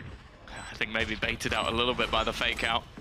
Shados had to play passive because of how low he is, and the rest have all gathered up to try and bring this one back. The only piece of utility online, though, is going to be that Seize. Well, already 2 players getting dropped. Shadow trying to do anything he can. The fact is, though, Foot looking like that better team today, and they're going to put the economy right back into the bin. I also want to say, Krax he's just looked unbelievable. You know, I almost feel like that bullet wasn't meant for Shados either. It looked like he was trying to fire at the first guy through and just caught the head. But I can't tell what this guy's reaction time. He almost gets the kill on Grabinho through the wall as well. I think he was down to 40 health. Oh no, he meant it. He thinks fast, reacts fast, and 10-6, it could be a fast map. Koi need to get right back on that horse, but this won't be the round for it. At least it shouldn't be. Just some pistols in play. Sheriffs and Ghosts to work with. The Rifles of Foot already feeling out the map. 3 players spotted towards A. It's time to back off, but for Koi, it's time to run forward. They're making a very aggressive play. The decoy was the first one through, but the other 4 players now tucked back. They're going to be a while making this rotation, and the B side is very much the new target for Foot. They are being cautious, and up against the low buy with smokes there, you can understand it. The stun is definitely going to make things a little bit more awkward for Grabinho. Hey, he's been almost left out to dry. What the back side? That's a nice shot. We'll try for a little bit more, but stuck in the aftershock. Didn't really stand a chance. Come on, now the information. Almost the perfect time for Foot to use that ult. Makes things a lot tougher. Yeah, it really does. There's no surprise element for Koi anymore, and just look at Foot's positions, where they're facing. Nobody looking at main because they don't need to. They know that their back is secure, and now all they have to do is look forward, take these fights that they're favored in up against pistols. I would say Captain's in a bit of a risky spot, but there's 2 players further back watching that walkout, so you got 3 rifles aimed at you. You're not going to get a whole lot of success out of that round. Koi looking to back off. Camo already has his ult, but certainly not the round for using it. The bullet to the head will delay that possibility. Captain's. Okay, yeah, I was going to say, he's getting a little bit aggressive. He's offering them up a rifle. But he bails out, running it back, and allowing Shadow the dignity of dying to the spike. That's what you call it.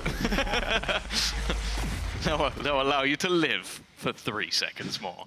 11-6. I think, again, you might look at this scoreline to say that, oh, okay, I've just joined. Koi not doing too bad. When you've won both pistols, this is not a pretty scoreline at all. Won both pistols, 4K with a showstopper, 3K entry. Yeah. Like, there really hasn't been a round, other than, hey, look, if there were 3 more pistols coming, I'd start to believe, but there hasn't been a round where I can look at and go, oh, that's the formula for Koi. That's going to win them the game. Whereas for Foot, there's been a million examples. Let's put it this way. If this, say, ends 13-9, sure, I'm going to assume Camo has 30 kills. Fair. At this point, which is not a good sign. It's a good sign for him. Again, individually, he's looked sound, had his moments.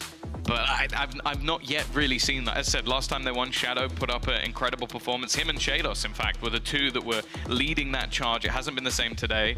Starzo's Yoru has been more missed than hit. Like, a lot of it has been like almost interesting lurks. I say interesting to be kind. And now looking into things, this is crunch time. They know it. They've taken a pause. They've got themselves 3 ultimates online. Especially that showstopper has been very high impact. But I'm also looking at what's on the other side. Rolling Thunder already there. And showstopper close for CNED, who, let's be real, has had a quiet game for CNED. But it hasn't really been needed. Right there. Well, that's it. You know, this isn't a team that's built around the shallow instruction of let CNED kill everyone and win the game. There is a lot more to this. And you can see even when he's not the one diving in, finding 4 kills, even in this round, finds the space very quickly. Koi are in whiplash mode, reacting to this A take. And while an ultimate will be expanded by Starzo, what's the plan to work around it? We'll presumably see some utility fired through to support him. or else this flash is going to have to be damn near perfect. It's Cena that he's looking to challenge the flash. Cena's turned the other way. It's the easiest kill of his life. At least the return is there, but Rolling Thunder used up in heaven. It's actually caught Shados, who dies of falling damage! They're not even killing them with their guns! This is ridiculous environmental hazards, what they're relying on to win this game. Foot have got it all except for the players. It's all down to Yedajay now, a spam through the smoke. Diffused halfway already. Here comes the Heaven Peak. In fact, the peak down below from Shadow. And they will secure this round just about from the jaws of defeat. I can't believe he's died to full damage. That's actually hilarious. I know that's not the most important bit of the round, but that's amazing. I don't think I've ever seen that happen where a Rolling Thunder has killed someone with full damage. That's amazing. Amazing. But yeah, no, a good round from Grabinho. I think that was the turning point. Again, this is the second time where it looks like Starzo was trying to set up the team. He went so high as well. I was thinking, how did he die on the vent? It's not high enough to die from, but he had to be like yeeted up in the air. It's a question I don't know. When you're hit by the Rolling Thunder, can you grab the rope? Could he have saved himself? Just about, like on the ledge? I don't know. Maybe. That would have been the best clutch we've seen so far. Comes up the rope, fires right back. Oh, would have been beautiful. 11-7. Again. A good moment for Koi, but is it a blip? Or is this actually a return to prominence? A showstopper on either side, that Nightfall there for Shadow. Still some high impact ults available. They're already going to get the information. I'm looking at where Camo currently is. This could be his moment once again.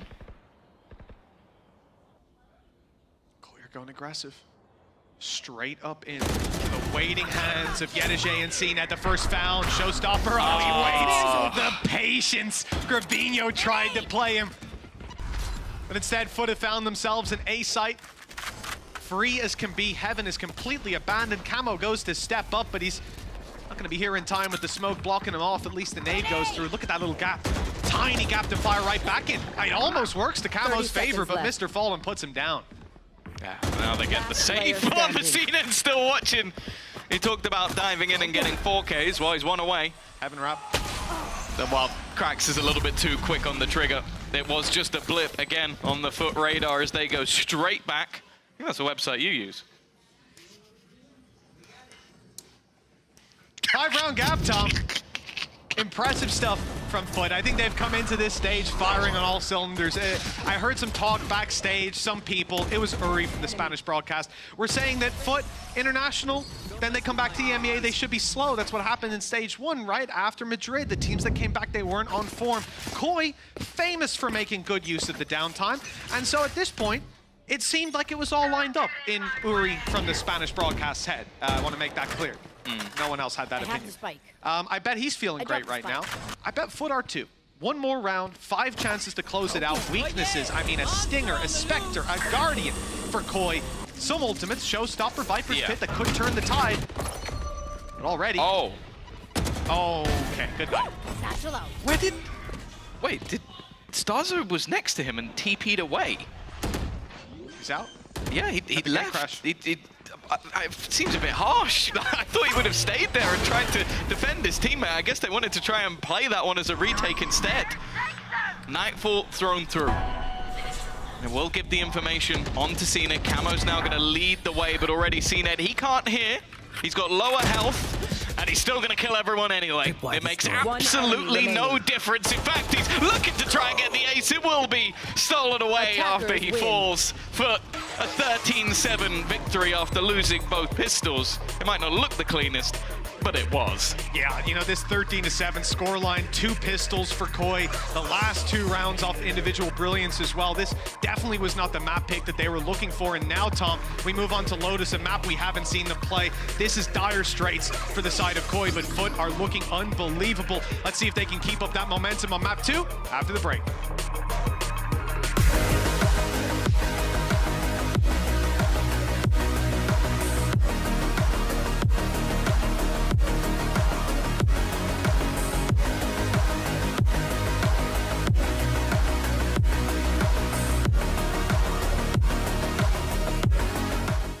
I know a place that will break you into 1,000 pieces. Stay away from them. Stay away from Lorca, Paco, and Picasso. Don't ask about Lola. Ay, Caballo Grande. Ay, Dolor de Nieve. But in spite of everything, it occurs to you to visit Andalusia. Don't say I didn't warn you. Be careful of the Andalusian crush.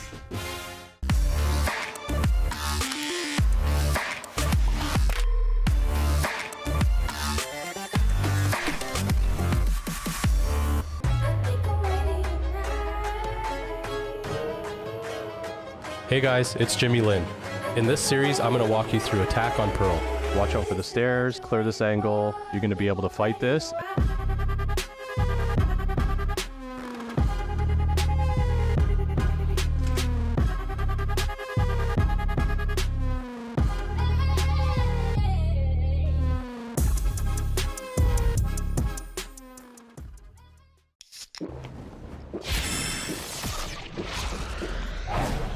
Red Bull gives you wings.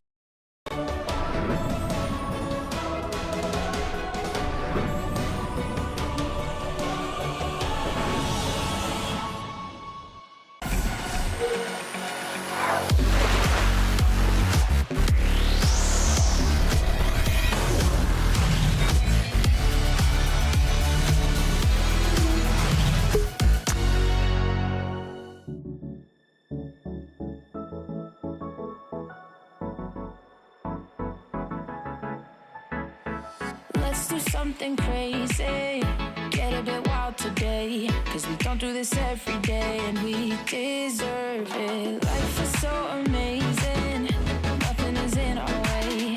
Baby, let's fly away. Do you feel it? Is your heart rushing the way my heart's rushing when you take it all in?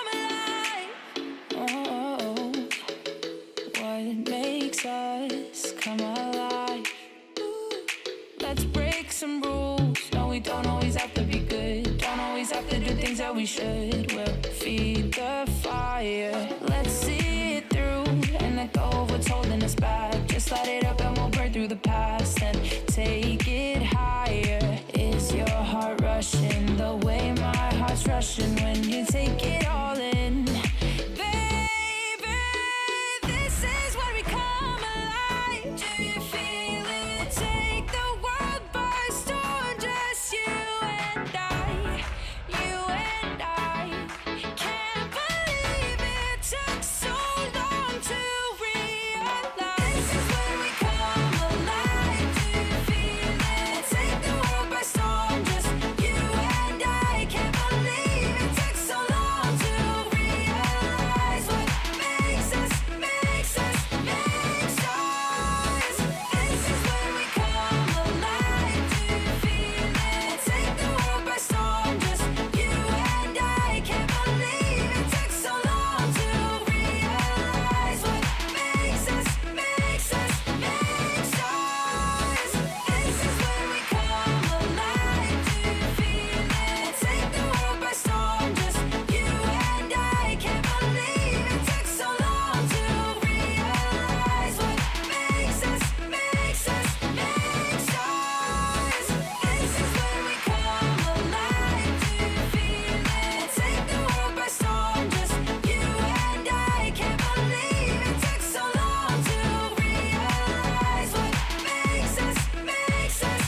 It's a great homecoming for Foot. They take their first map win of Stage 2 here in VCT EMEA. I'm your host, Ingsu, and I'm back here once again with Kakuka and Ash. Now, we had a lot of questions about what Koi have been working on, how they've been doing during this off time when the other 3 teams went to Master Shanghai.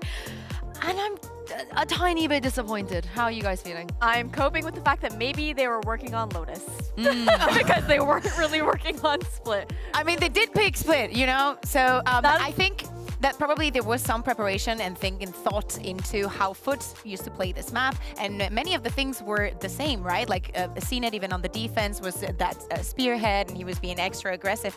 But in some other instances, we just saw Koi making the same mistakes that they were making during Split 1. For example, the running out of time.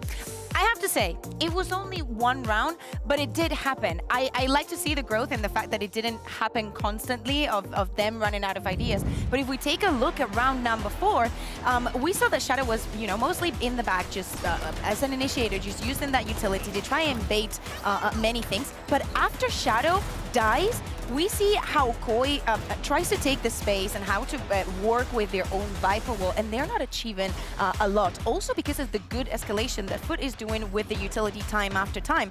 And in the end, they end up going for this just only 5 seconds to go for the plant, even if Camo, in so many of these instances, got the opener. Yeah, it's pretty insane the number that Camo was able to put out, but a lot of issues where we were seeing Koi just not really able to sync up with each other, and I think that Foot also played that push and pull really well. Like, we even saw Yedijay getting a lot of value on some of those lurks, pushing out on the flank and getting one and falling back, but then he was also pretty adaptive with his Cypher Trap setups. I think that you look over towards Stark, so on that Yoru, you expect a little bit more disruptive plays coming out from him, but he would throw in that Yoru clone, and Yedijay, he just pulls back the trip, he throws it back out over towards that B main choke, and then that utility was used off for because they're not getting anything out of it. Yeah, the thing is, Koi, they were already all right, on Split on their attack sides. They've always looked good, the way they beat Team Vitality and so on. They want both pistols as well, so it just feels a little bit sad that they weren't able to fully capitalize on it. Not only that, also 2 out of the other rounds that they won were ecos, right? When we look at the full buys, at those equal fights, Foot is almost always getting that win. We thought that, of course there was some warm-up that was done in Shanghai, but what was Koi doing when they were here?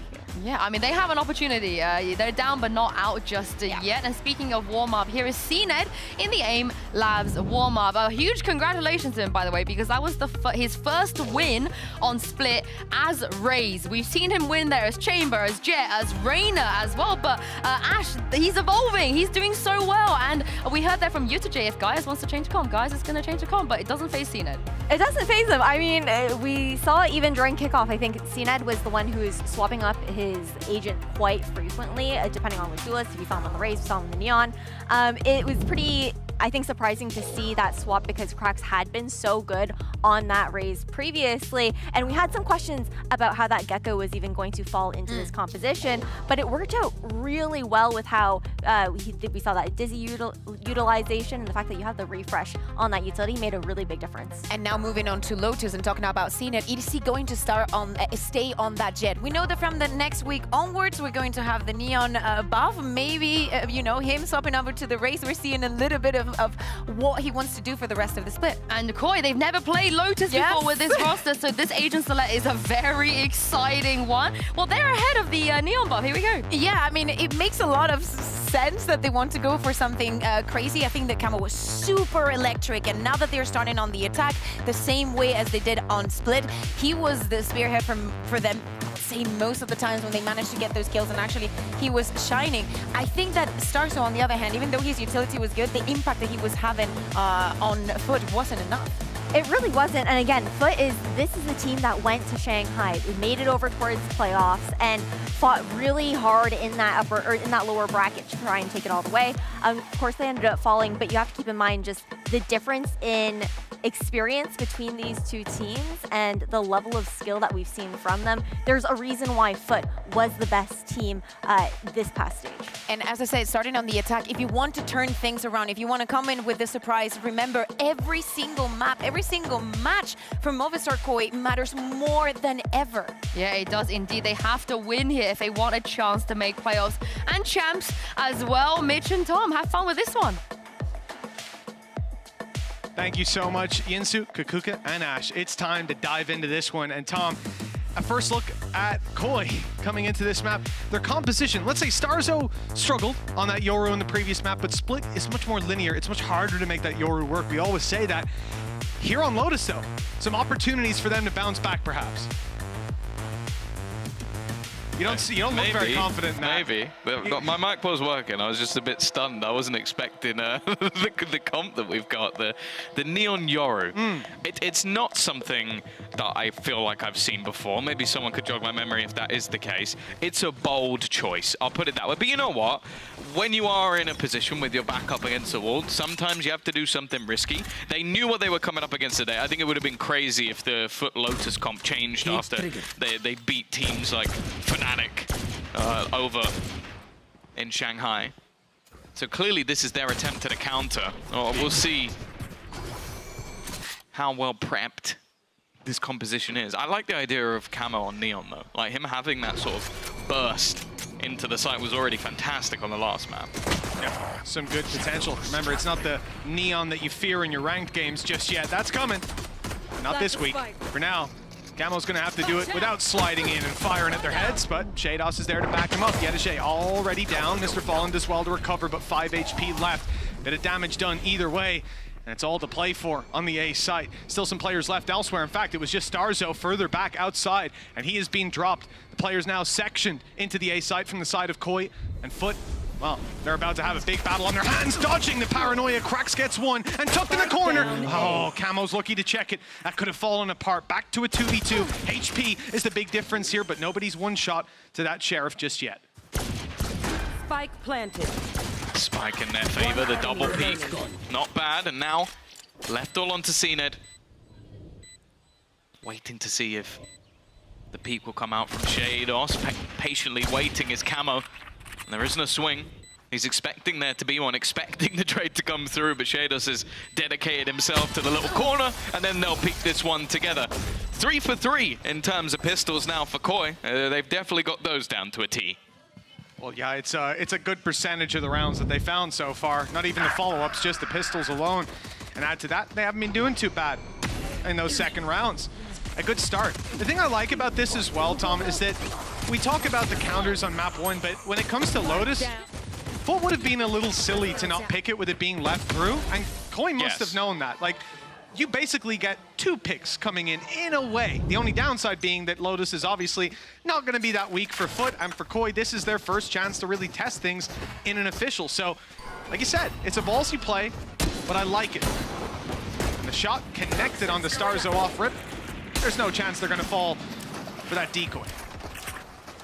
No, and again, it's the start. I'm going to assume that it's similar to what we've seen before from Koi with the 4 weapons, 1 pistol. So if that is the case, just losing the ones, not too much of a problem, but it's anything from here onwards. Not only would it cost them for the next round, but more importantly, it could give a gun on the other side. They're ready though, waiting for CNED's repeak. We'll now put this round much more firmly in their favor, although I believe that Marshall, it will be immediately picked up by Krax. It was an ambitious call. Knowing there's a Marshall in play, it's already claimed a victim, and it's in the hands of CNED. And they decide to hold a ranged angle, waiting for him to re-peek, but the Guardian does win that duel. Equalized numbers, and the fake, well, this is the first time I've got to say this, Tom. The fakes worked for Koi. The C site's wide open, and they're able to walk in to a free plant. Yeah, of course, from Foot side, much more willing to take a pretty big gamble. I do think there's much more opportunities for them to push and pull on this map, though. I think that Foot did incredibly well to read most scenarios in the last map correctly, but with the 3 sites of Lotus, that becomes a little bit more tricky. And for Foot, I can only make the assumption that the idea here will just be to die to the spike. Like, not really wanting to give any of those ultimate orbs over. Although saying that, they are pushing back in, clearly feeling very confident in how much damage they might be able to do here, maybe realizing how much has been invested in the past. And they've got a couple of players low. I'd be surprised if they get too much more from this, but already 1 player dropped, and Yedajay is probably going to make the decision to go back and run into the spike. Just wrapping back around in case you could find anybody. But No victims to claim. 21 HP. Shadow barely holds onto that rifle, but for Koi, that's what they need. 3 rifles carried through. Second round secured. I said this in the first and the second half. This is where the trouble begins. For Koi, well, it was 8 rounds in a row last time. Yeah, I will say that Foot's strength on this map has always been the attack side, so this is definitely Koi's best opportunity, I think, especially when you're running a Neon Yoru comp. And just look at the stack up already from Foot. They're going to immediately look to try and take themselves some rubble control, and they will claim that control. It looks like a big commitment, right? 4 players at the very start of the round. It leaves the rest of the map so much more open. Cam to cover B, traps to cover the walk-in on C, but the purpose was just to allow CNED to hold that angle deep into the round, but now they decide to leave A mostly open, not getting that aggressive information anymore. Instead, looking to reinforce the B side, but Mr. Fallen still loses his life. First shots do connect, but only to the body, although that headshot will eventually put Camo down. Neck and neck. The defenders having to push for this retake, fairly split out, and Koi do know that CNED was here not that long ago. Looks like they'll try to take space towards heaven to make up for the loss of ground, but Starzo has lost his life. He always has such a good read. It's equalized almost immediately, waiting for CNED. That's going to put the man advantage in their favor. The trip as well has pretty much got them everything. And now it'll be left all onto one, and they're going to clean up this round. A much better start for Koi, as they will convert their bonus round with a direct play in towards that B site. And for Foot, now this is going to leave them in a bit of trouble economically. Yeah, oh yeah, it is. Their credits are in the dirt. We're looking at probably an eco very light buy coming out of it. And again, you know, you see Foot with this early control over Rubble. They rotated in to take that B fight. They're watching the cross, but they lose their fights. This wasn't what we saw on the previous map, and it's definitely a much better face to Koi. Being able to connect these, I think you see them in this position where they're surrounded, but they make bit-by-bit reads on how to play it. Even sending Starzo out, and sure, he doesn't find the success, but that's just one of their many avenues to approach this. Add a captain early, avoids the reveal. Nobody seen on A, and Koi, well, they haven't got their information they were hoping for, but as a result, they expect it to be a C or a B push, and they wait in spawn for it. Foot, though, taking a much more passive approach to this low buy round, much more passive than what we saw on Split. They were often going for aggression down at least one avenue. Instead, they decided gamble stack, and it looks like they've gambled on the wrong side. Yeah, we'll have to wait and see. Koi have been pretty happy to just take control one side and then go back in the other direction. Nothing being spotted by the cam on B, and they're going to try and continuously fake things out with smokes being thrown down on the other side of the map, but it does look like, once again, Koi have got this read absolutely spot on, and well, with how little there is for the side of Foot, a retake here seems impossible. It does, yeah. Sometimes that's when Foot managed to pull those rounds out of the bag, but we need overextensions. We need mistakes from Koi.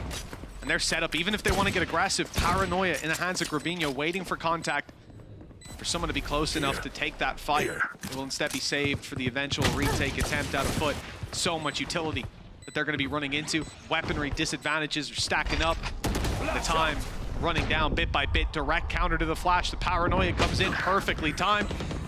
Although they lose one player, still able to fall back, play their post plans, but on the way back, Starzo's caught. Now Foot start to flood the site, get ever closer to that spike. A question of damage comes into the game as well. 3 versus 3, rifle for cracks, long range shot connected, leaving one low. Good shot from CNED. It seems to be where it ends with Yedege a little bit too locked out by the door. It is 4-0 for Koi, 2 players left alive. Okay economic position to play from, and a great start to the map of Lotus. Yeah, and they haven't really had to use anything in terms of their ultimates. So all of those are going to be building up over the next couple of rounds. Already having the overdrive available for Camo. Nightfall being one of the bigger factors, but the same can be said for the side of Foot. Everything 1 or 2 ults, orbs away. Also that operator, that's always going to be a game changer. A lot of the time we're seeing these early sort of aggressive pushes on that A side of the map. This time it wasn't the case, and actually that's exactly where Koi have decided to go. It is, yeah. No early presence from Foot to try to push them back. They see that space, they feel it out. Okay, there's a player at the broken door, but they don't want to challenge them. A wise choice. That could have been the pick for CNED with a few more steps forward. Now CNED smoked off. And the slow rotation back in the other direction from the side of Koi. Again, this is what we've seen, even on Split, but not successfully. Shadows traveling. Opportunities building. As the C side again looks that little bit more empty, with rotations from Foot seeming to anticipate an A hit. Face your fear! Nightfall, not gonna get anything. And the singular snake bite has been dropped down, but already bypassed by Starzo. It looks again like this is just gonna be set up as a retake. The players from Foot are ready and waiting. And actually, they're gonna be the one to get that opener, but it's very quickly traded. Yeah, damage done on the Starzo. 30 seconds left. Some small advantage for Foot, but again, we've seen this setup. Koi will wait, run down that clock, play Paranoia to go for a bit of aggression. There it is, right over for Starzo, allowing him 3 kills and cutting this retake completely in half. 12 seconds left. That spike still needs to be planted. I mean, I'm getting a little bit worried. They had a lot of time, a lot of space, but it looks like they might have it done. 5 seconds. That clock could have decided the round, but the shot lands from Shados just in the nick of time. Oh, that's unfortunate. If Yedeje runs the other way, or even just stays where he is, that round probably goes in that favor. I want to point out as well, those are Starzo's first 3 kills on the board. Like, he hadn't had anything just yet. And such an aggressive stance. This might be something based again off those counters. We know that they've had a lot of tape, a lot of time to sort of look at what their opponents could do. Split wasn't that. Split was picking something that they already had in their locker. Letting Lotus through, that was different. That was them almost baiting their opponents into picking this map. And the fact that Starzo just runs through with that amount of confidence makes me think that, okay, they're ready for those Foot retakes. They're not even going to allow them to happen. It was funny because he did that before the striking went. It wasn't even a retake yet. He was stopping them even getting close. Yeah, sometimes it helps to just reorder that. They think you're about to plant. They're set up to fight their way through. And that's when the Paranoia hits. And I think Rubinho, once they've taken that C-site control, his position's been so key. Sitting there with the Paranoia, we saw it the round before, or maybe it was 2 ago, where he was in that very same position. They thought about going for the aggression and instead said, no, you know what? We've got the time. Let's wait for their retake. This time we see it used in a more aggressive stance. And that's going to be very difficult for Foot to deal with if they keep giving up that C-site control. Because we've seen now Koi have got good protocols for dealing with them on the way back through. What Koi don't have is 4 ultimates to work with. There's a lot for Foot with Bladestorm just 1 away. If there's an advantage found in this round, they've got the safety nets, or rather the trampolines, to bounce off of it. 5-0. Very different look to what we saw on the previous map. A lot more confidence, seemingly a lot more of a plan. And well, already had a captain under some serious pressure. Trying to hit him with those stuns, chase him down, hunt him out, all the utility thrown in. He still manages to get 1. They put everything on Ada Captain in that round, and hey, he did something at least.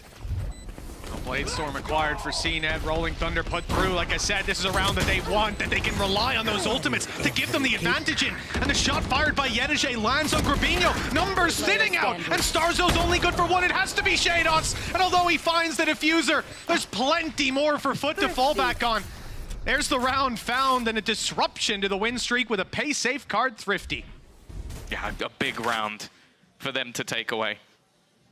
Obviously, it was still a commitment of quite a few ultimates. CNED had to be big in it, but I think it's also just the amount of time it actually took to clear Ada Captain off the site, allowed for everybody else to be ready.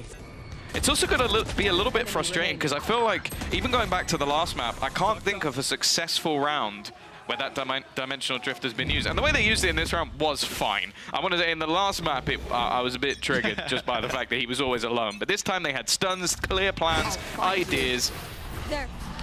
But the retake was just better. Even still, comfortable buy. They've still got the finances for this round, but it will start to thin out in the next. Actually, Camo Poison's off. Taken quite a bit of early space. It definitely seems like they're prepared for a CNED peak, where he peaked the last round at least, but nothing to be had just yet. He's on the other side. Even with this presence on A, he'll probably stay on C. You know how quickly they've gone for those rotations before. Right now, there's been no information as far as how many players are here other than that door opening, confirming just the one with the gate crash available.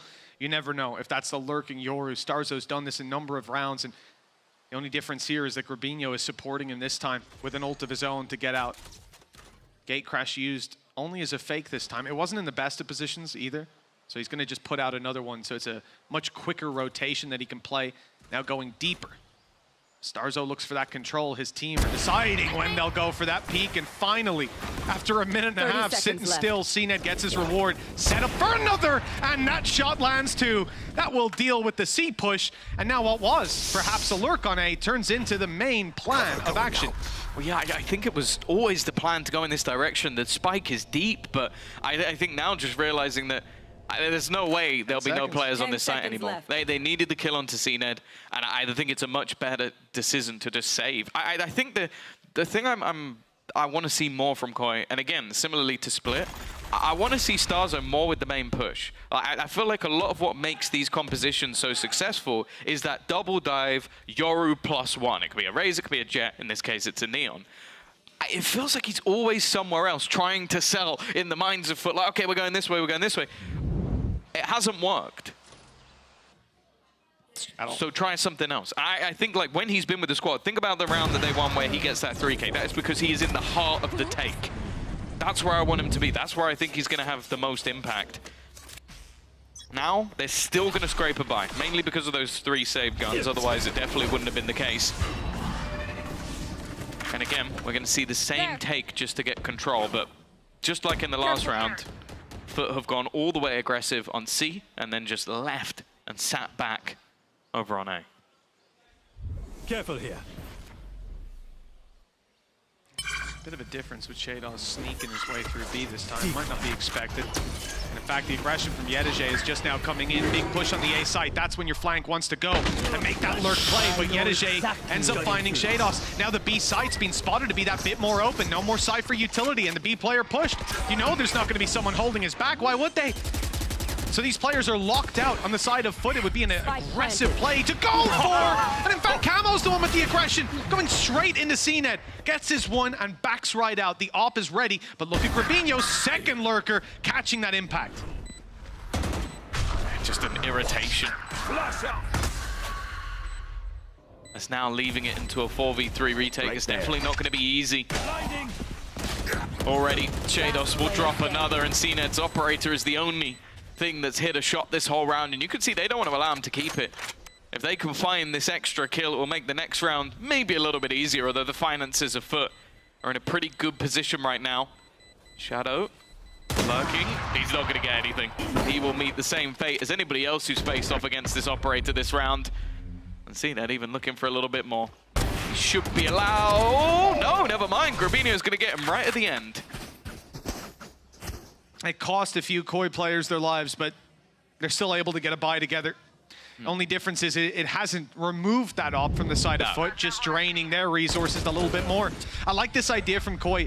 Like I said, a different face, leaving that lurk outside B, shifting direction to B, leaving Grabinho outside A. There were a lot more traps in play, and Foot fell straight into them. 6-2. And like you said, yeah, they found 7 rounds in the last map, but... Nice. Bro, you won the round. You're winning 6-2, Barber. Calm down. Yeah, let the blood pressure go down a bit, as your heart's going to explode. These rounds definitely feel a lot more repeatable than what we saw in Split. I don't think they ever hit their stride there, but they are well and truly in it on the side of Koi. Operator from CNED, much more aggressive than before, and it's Starzo to pay the price. Dash only now activated. CNED staying up close and eventually giving the position up with Grabinho on the backside. CNED now knows that. And he'll try to back all the way out, hit by every flash and stun under the sun. He's down and out of the round, and Camo looks to take the space inside the smoke. Previously, we've seen the paranoia used, but Grabinho doesn't have it to work with, and that will stop any ideas of further aggression, at least towards that position. Take this. Oh, they're going to continue to push. They don't want to allow for a retake, but Cracks, ever vigilant, ever accurate, is going to land the shot, but Shados can do it right back. A 1-2 punch that puts things into a 2 versus 2. Low on HP, not looking the right way. And now it's Shadow's turn. The IGL trying to lead from the front. on the side trying to wrap back around. He's heard the steps. They may have even heard the drop down though. They have an idea. It doesn't matter. Nightfall going to be utilized, but he's so close by. The shot's not connected though. And now Shadow could just play with it. He's gone all the way around, trying to bait his opponent. It's going to be him running into the smoke at the last second, and he will clutch this one out. A big round in the Red Bull clutch from Shadow. The fact that he uses the Nightfall there, it scared me. Yeah. I thought that was an overcommitment, but it ends up working. Player not able to hear him drop down. The reposition was everything. And also catching CNED with that aggression. Well, Grabinho there, that was just genius. Like the second he sees that shot, he goes, okay, he hasn't left. He's not falling back. I'm going to TP behind him. He's got nowhere to go. Either he gets me and then my teammate's there, because I think Camo was full sprint chasing him down. They knew that that site would be clear the second CNED was gone. While CNED has had enough of being the C site anchor, he is now looking to do that in attacker spawn. Love that little aggressive face from him. But the A site seen clear, they know that the threat is somewhere else. Ult used on C. Starzo flash, it goes a little deep, but the position catches Yedajay off guard. Couldn't quite find him, blinded up, spam through the smoke, good. Only for one, but it's traded back. 4 versus 3 with Rolling Thunder used. Save spot for Shadow. That could be a problem. He's able to land the shots on CNED, and the site control is not relinquished. 8th on the board for Koi, and this attacking half couldn't be going any better. No, honestly, this has been, it's night and day. Like, you can see where the work has been put in. They're so ready for everything that FUT are trying to do. FUT haven't been allowed to attempt a retake this entire game because every single time somebody is pushing them. Like, you've got Starzo already. That's the first kill to clear it, but Camo doesn't then stop. He's spamming the smoke to stop any lineup of utility. They're just constantly in the faces of their opponent, and I don't think FUT are used to teams playing against them like this. 8-2 up. CNED really has had enough. You could just see the level of aggression he's now throwing in these early rounds just to almost try and disrupt them right back. One-way smoke from FUT and a rotation. There's going to be a lot of players waiting for this push to come through. Already hitting the decoy. Lets them know that there's a rotation. Lets them know there's still presence on B. Koi look elsewhere. Spamming through the Viper's pit on C. Doesn't seem like a viable option to go for. There's a trap in play as well, blocking them. The one thing they could do is gate crash their way to back site, but that's exactly what FUT have thought about. Yedajay is sitting there, waiting, just in case they bypass the Viper's pit. They still have a Cypher to lock it down. Cam watches B passive. CNED's here to react. Breach utility from Krax is primed and ready. CNED's dropped a little too quickly. Numbers back to equal. For Koi, that is a perfect pick to set them up for this A push. Have to deal with Krax though. He's been a big danger man. Timing is going to be everything. They are running into the lines. Well, you might not believe it, but he got 2 there. There. It leaves a plant. An aggressive position by Shadows. Spike planted. He's had his round or 2, but it does leave his teammate isolated. Shadow's forced to fall back and will be smoked off. The thing is, though, there's been an expectation from FUT throughout this game that somebody's going to be coming in behind. It seems like this time, though, especially with Starzo dead, they are not expecting it. No, they might think both players to be in main. That information's about to find its way into their hands. They're looking the wrong way, but as he emerges, all guns turn to Shados, and the defuse already halved, and Shadow's out of ammo. There's no way to deny this anymore. FUT with a 3rd round found at last. An 8-4 half still possible, still recoverable, but I don't feel as confident as I did before. This is a much better face from Koi. Did he step? Because I just feel like both players immediately turned to look at him. It was either a coincidence or just some sort of sound, because it did seem like, yeah, immediately it almost looked like both just turned. So I don't know if it maybe thought he needed to get a move on, but they were very ready for that. Even still, 8-3 up. A solid position for Koi. Still got to buy. Overdrive available for Camo if he wants to go running. And again, we're seeing a very aggressive. Look how far they're already up C. Yeah, that information won't do much, though, if the players on A are dealt with. Krax and Mr. Fallen defending this alone. Doors open, decoy destroyed, presence seen. But Koi have been good at this. Taking early control and pumping the brakes. in the midst of all that, Footer getting aggressive. Yeah. Yedijay's pushed all the way up C now. And they have traps for the B walk-up. I'm pissed. It may not matter. 2 players to defend this. Starzo TP's in, but he goes down. Just trying to make their way into the site. That flank is coming, but they found the kills. They've done what they needed. This time, plenty of time to play with. And in the meantime, they're trying to deal with what has been Grubinio's flank, but this time it doesn't exist. CNET's caught him being pushed on. Updraft used, but he's not quick enough. Neon's right around that corner. Good kill for Adacaptain. Low HP on Grubinio. Camo's being tagged too. It's still doable for this squad, but that sneaky spot from Grubinio might just have locked out the round. Adacaptain with 2 more to drop and a crossfire. Oh, it's off the spike tap as well. This is going to be a really tough one to find value. The cage does give him a 1v1, but the shots don't land. And with that halfway, Camo's swinging. He knows the timing. 9 rounds on the board for Koi. Last time it was only their pistol round we could write home about, but this time, a completely different scenario. Looks like Lotus might have been a bit of a trap play from them, letting it through. Yeah, they definitely have put the work in. I don't think there's any doubt about that. Shados is having a whale of a time as well, but I think it has mostly just been how disruptive this comp has been to play against for Foot. They've not really... I've never seen anybody annoyed at 9-3 up. It's actually mind-boggling. It's like they're in a perpetual state of frustration that they just can't get out of. Therapy. That's what they... I wish Barbar was my therapist. I don't. I definitely don't. Well, for Koi, 9 rounds, a chance to extend further. This would be 4 out of 4 pistols, and it's off to a great start. 2 quick kills from Shados. He's trapped in the corner and dropped by wallbangs, but they've done the groundwork. 36 HP left on CNET. Starzo tagged low too. Still anyone's game. And the lurk from Yedijay being watched. Grubinio, he saw him. He certainly heard him now with the cage popped up.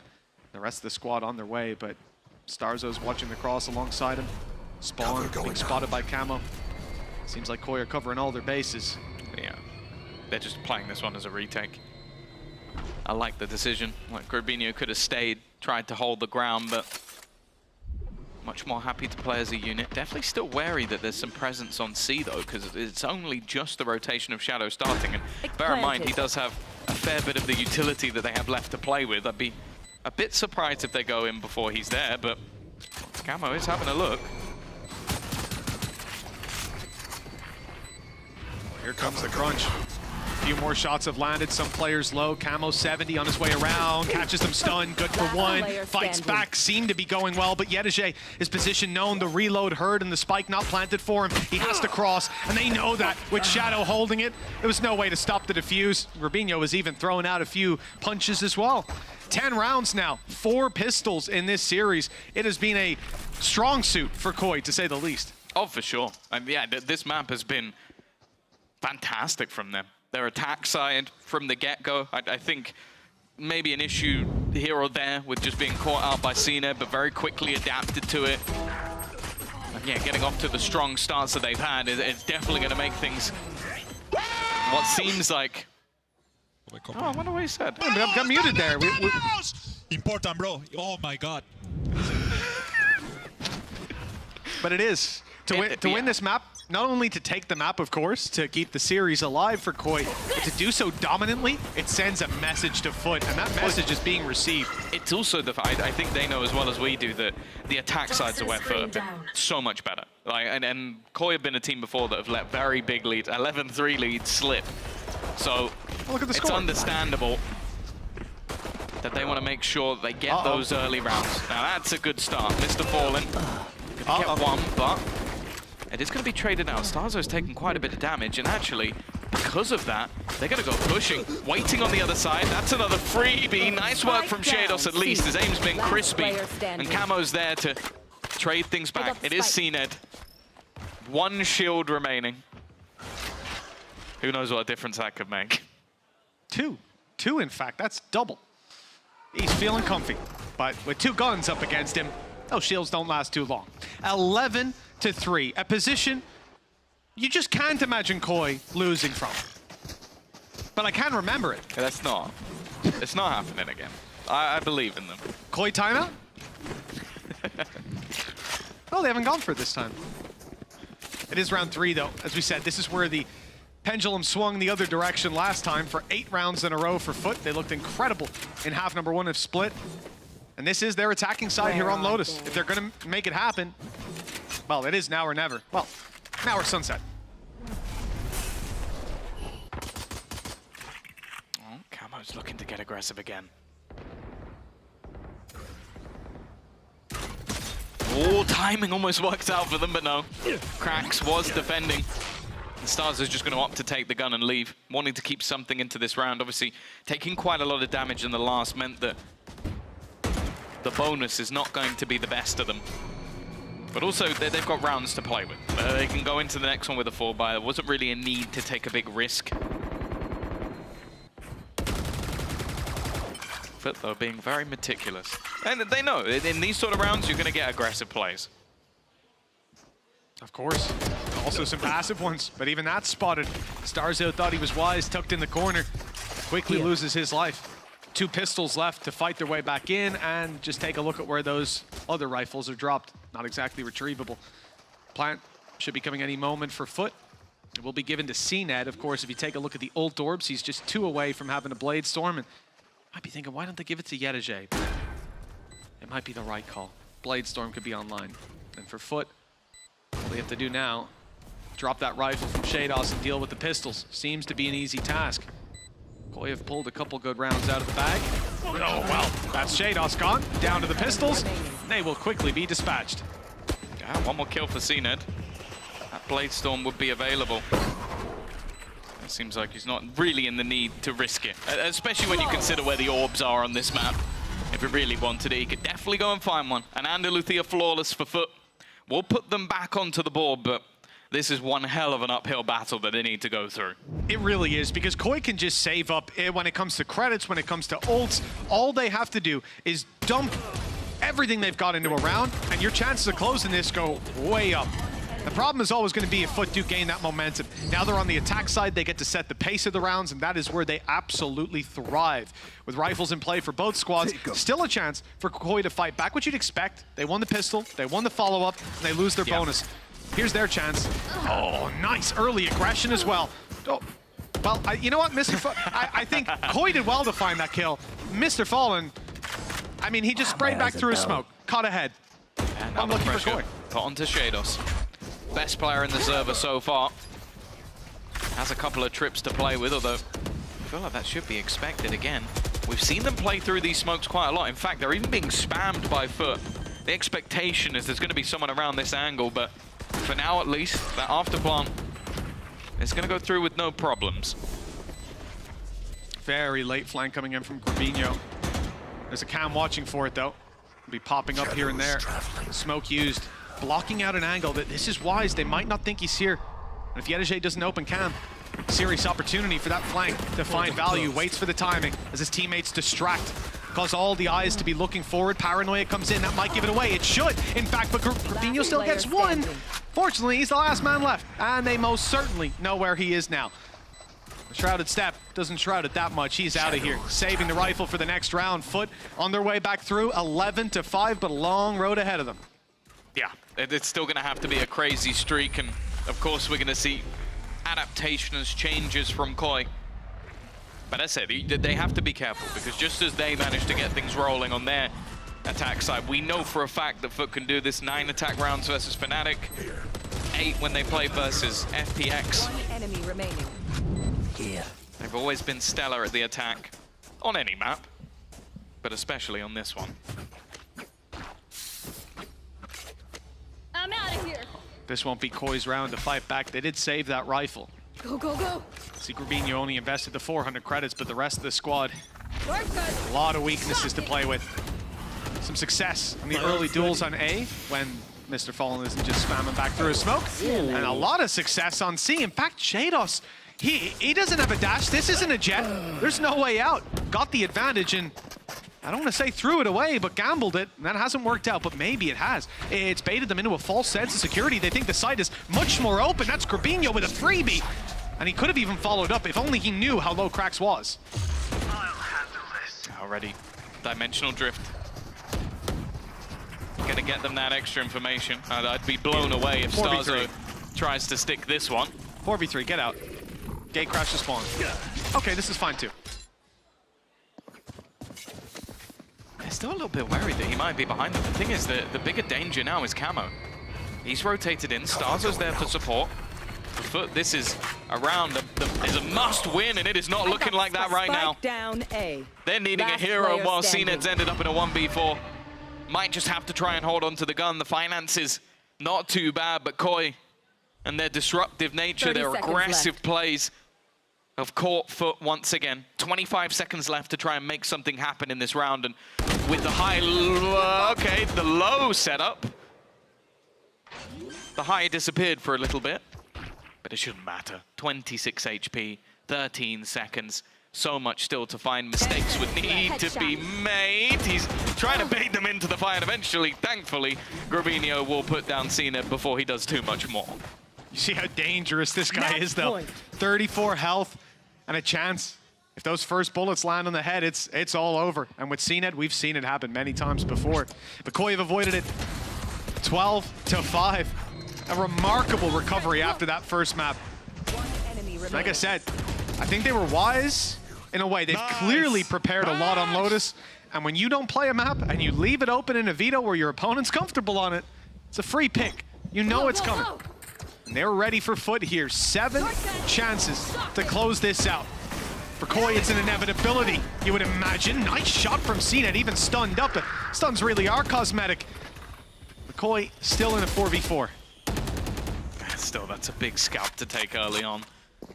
Has been traded out in the form. Cameron, you can already see Grabinho's going to immediately fall back. Starzo, on the other hand, has other ideas. He wanted to try and fight forward. Instead, though, it will be the abandonment of the site, allowing that after plan. But it seems like Foot have other ideas of how they want to play this one. Oh, Viper's Pit now online for Ada Captain. Hasn't been used yet. Saving for a future round, perhaps. Confident in this 4 versus 4 retake. Utility is low for Koi, but still a lot to work with on Shadow.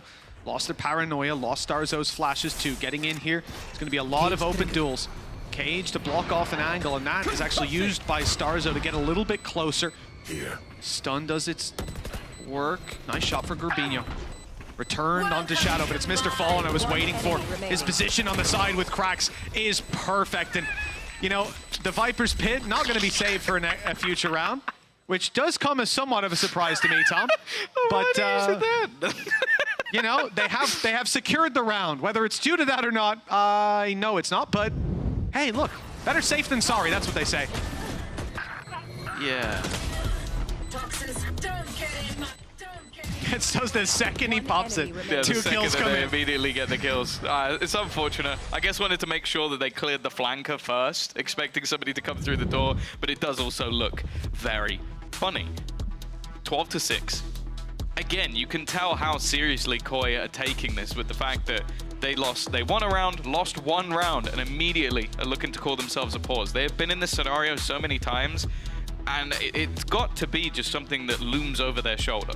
Like, okay, we have choked victories. Let's not allow for any way back in. This is a map that they've been prominent on with, as said, solid results versus Fnatic, a close loss to Leviathan beating FPX, beat KC earlier in the season. So it's a good map for them, even with their wackier comps. But for now, they are down by a considerable margin, and Koi, this is the thing, I still think, like, the last map, yeah, it didn't go to plan. You can tell where the work has definitely gone in, but there's always been a team that's been dangerous. Ask Vitality.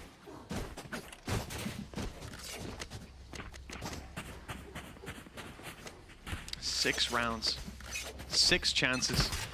A timeout used from Koi while they're in the lead. Strikes fear into Koi fans everywhere. Foot. Sure, they'll probably take this one. There's a lot of buy rounds between them and a victory. Showing themselves as the high caliber opponents they are. Koi defensive rotations, a lot of aggression on A. Taken rubble, spotted the trap, decide to leave it, at least for now. The rotation's coming all the way over. Very centered around the mid of the map. They'll be quick to react wherever Foot take it. At least for CNED. The plan was to head into C, but with the smoke going down, Prowler's clearing it out. A lot of information being found early here by Koi. Now the last round they won was based off a lower purchase, having the right players in the right place at the right time, and Camo has been the right player throughout the majority of this series. He'll pick up one, but getting into the afterplan, it's not like there's any special weaponry that they have. It's only going to be those pistols. One less now. Another spam through the smoke for Foot. They know their angles. They know their timings. And I think steps were even heard. Koi 2-2, all moving up from the spawn. Up close is Mr. Fallen. Up close is CNED on top. Ready for these fights. And well, that's not ideal for Shadow. Caught with utility in hand. Easy double for CNED. Mr. Fallen tucked in as Ada Captain takes the fight. He was ready to trade if needed. Won't find the kill when he goes for it, but I think that timer's already ticking away fast enough. 12-7. 5 more for Foot, but that was a low buy round for Koi. It's not when we put any stock in. This is where they start to take advantage of the pause they called a round ago. I was questioning whether maybe we'd see an operator just because of... Oh no, okay, they did. They initially didn't buy it. I saw Shadow with a lot of extra credits, and I went, oh, it must be for an operator. He then doesn't buy one, and I think maybe that was communicated, because Stazo's going to pull that one out. Again, individually, I don't think it's been his best game, but he's definitely had far more impact. We'll see if this operator can be what closes things out. Well, the smoke right off the bat, the flash up top, that is dangerous. Starzo gets out of there, and I think he's lucky to be honest. Nice reaction from Foot. Almost expecting it. It's their smoke that was put down. Their flash on the back of it. Good early challenge. Space taken. And Koi, they start a rotation off the A aggression. Again, that rubble control is being gifted to them, and they are more than happy to take it. We saw Foot occasionally take this control early and then fall back, but Koi are committing players to it. It allows them to be much heavier stacked on the sites, and in particular on C. You can see that the op is there, the Cypher setup is there, and add to that, you've got utility from Shadow. There is the start. Stars over one. It's actually going to throw out the dimensional drift. Spike planted. They're going to try and get the information, but I think they'll have it now. Especially with that neural theft. All these aggressive positions that we've seen in the past from Foot are going to have to fall back. A good opportunity here for Koi to close it, but Foot have been good in the afterplan. CNED and Mr. Fallen. CNED's baiting a big bait, but they swing it anyways. Checking up top, covering all their bases, and Koi with a much better fighting face. In round 20, they have claimed the map. An impressive turnaround from what was an abysmal start to this series. They've bought themselves a third map. We're going all the way to Sunset. Yeah, you can definitely see where they put the work in, where the hours have gone in for this squad, as they have taken this to a third map, which I think after the first, many would not have been expecting. Either way, Mitch, we'll find out if they can now win themselves the first series of Split 2 after the break.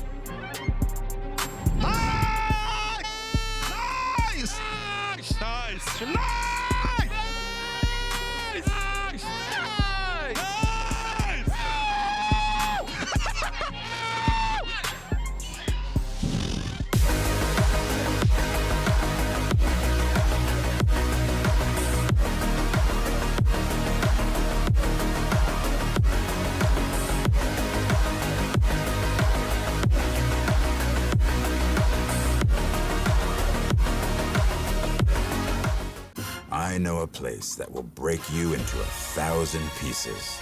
Stay away from them. Stay away from Lorca, Paco, and Picasso. Don't ask about Lola.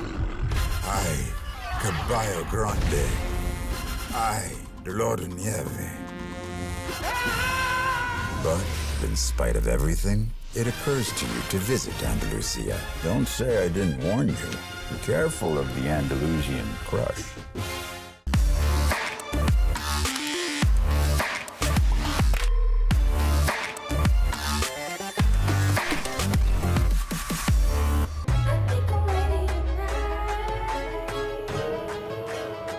Hey guys, it's Jimmy Lin. In this series, I'm going to walk you through Attack on Pearl. Watch out for the stairs, clear this angle. You're going to be able to fight this.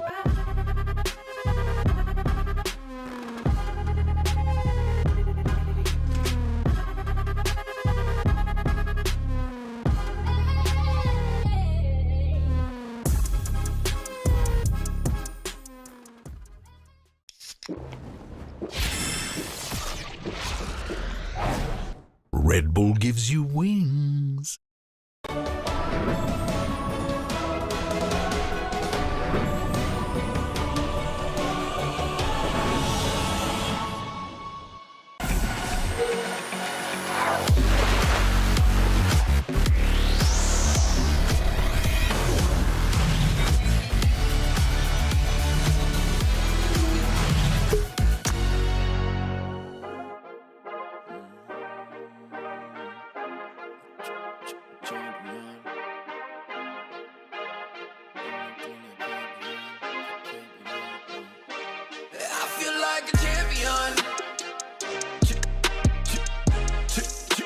A champion, ain't nothing that can't be done. Oh yeah, I put it all on the line. Definition of divine. Yeah, I feel like a champion. Ain't nothing that can't be done. They told me I wouldn't be nothing. Came on now, second to none. I need me a trophy, I need me a ring. I'm not with the bull, but keep it a beam. Know what it is, you know what I mean? Shit, all I do is win, win, win, win. Haters wanna hate, they ain't made top 10. Double, triple team, what they need to defend. I do left and I'm gone with the win. I'm gone with it. I feel like a champion. A champion. Ain't nothing that can't be done. Oh yeah. I put it all on the line. Definition of divine. I feel like a champion. A champion. Ain't nothing that can't be done. Oh yeah. I put it all on the line. Definition of divine. Feel like a champ, MVP status. Yeah, the win been guaranteed. So let's see about it. If you gon' speak about it, then be about it. If you don't bring that energy, no, I can't be around it. Nah, I'ma shoot my shot. I'ma stick it, watch. At the tippy top, I cannot take no loss. 2 seconds on the clock, they gotta give me the rock. I got a game on wet, yeah, I got a game on lock. I feel like a champion. A champion. Ain't nothing that can't be done. Oh yeah. I put it all on the line. Definition of divine. I feel like a champion. A champion. Ain't nothing that can't be done. Oh yeah. I put it all on the line. Definition of divine.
They didn't make it to Shanghai, but they have been cooking here during this break. I'm your host, Youngsun. I'm back here once again with Kukuka and Ash. We were talking about if Lotus was the place that they've been bringing new things on. It was. In fact, if we take a look at the comp that they ran, it is the only time we have seen this comp internationally, worldwide, across any maps. This is as new, Kukuka, as it can get. I think it's brilliant, the way that they executed it, the fact that they had this prepared, the fact that it was so intentional to leave the Lotus open, and so many microplays that we saw, the way that they were working the map, this was 1000% intentional from Koi. And I have to highlight the confidence in which they were playing after losing that first map tells us that even if they are not to win, Koi is still on a winning streak mentally. They are improving. They really are. We see some of those frustrations melting away, and I think it means a lot to this team to be able to kind of go from losing over on Split and then being able to refresh fully into the second map. And talking about some of those combinations you were mentioning there, Bea, we're looking over towards this Paranoia that we see being sent out, and it just allows Starkso to fully push up. It denies that opportunity over towards Cracks to throw out that utility for the retake. Then you have the op coming out of play as well. And then I know that it's not being pictured here too, but we also saw some really cool choices that were being made between Starkso going for a lot of that scouting in that Yoru ultimate, and then that allowing Camo to just fully dive on in, using those concusses to find these opening picks. Sometimes the concuss doesn't secure a kill. We know that. And Mitch is completely right. Stunts are cosmetic in this game sometimes, but I like the fact that Starkso was confident. He was comfortable. He also played it on Split, but to me, it was like night and day. And now moving on to Sunset, things could be very, very different. Yeah, I'm just so impressed with the work that they clearly put in to be able to make this work, the synergy as well.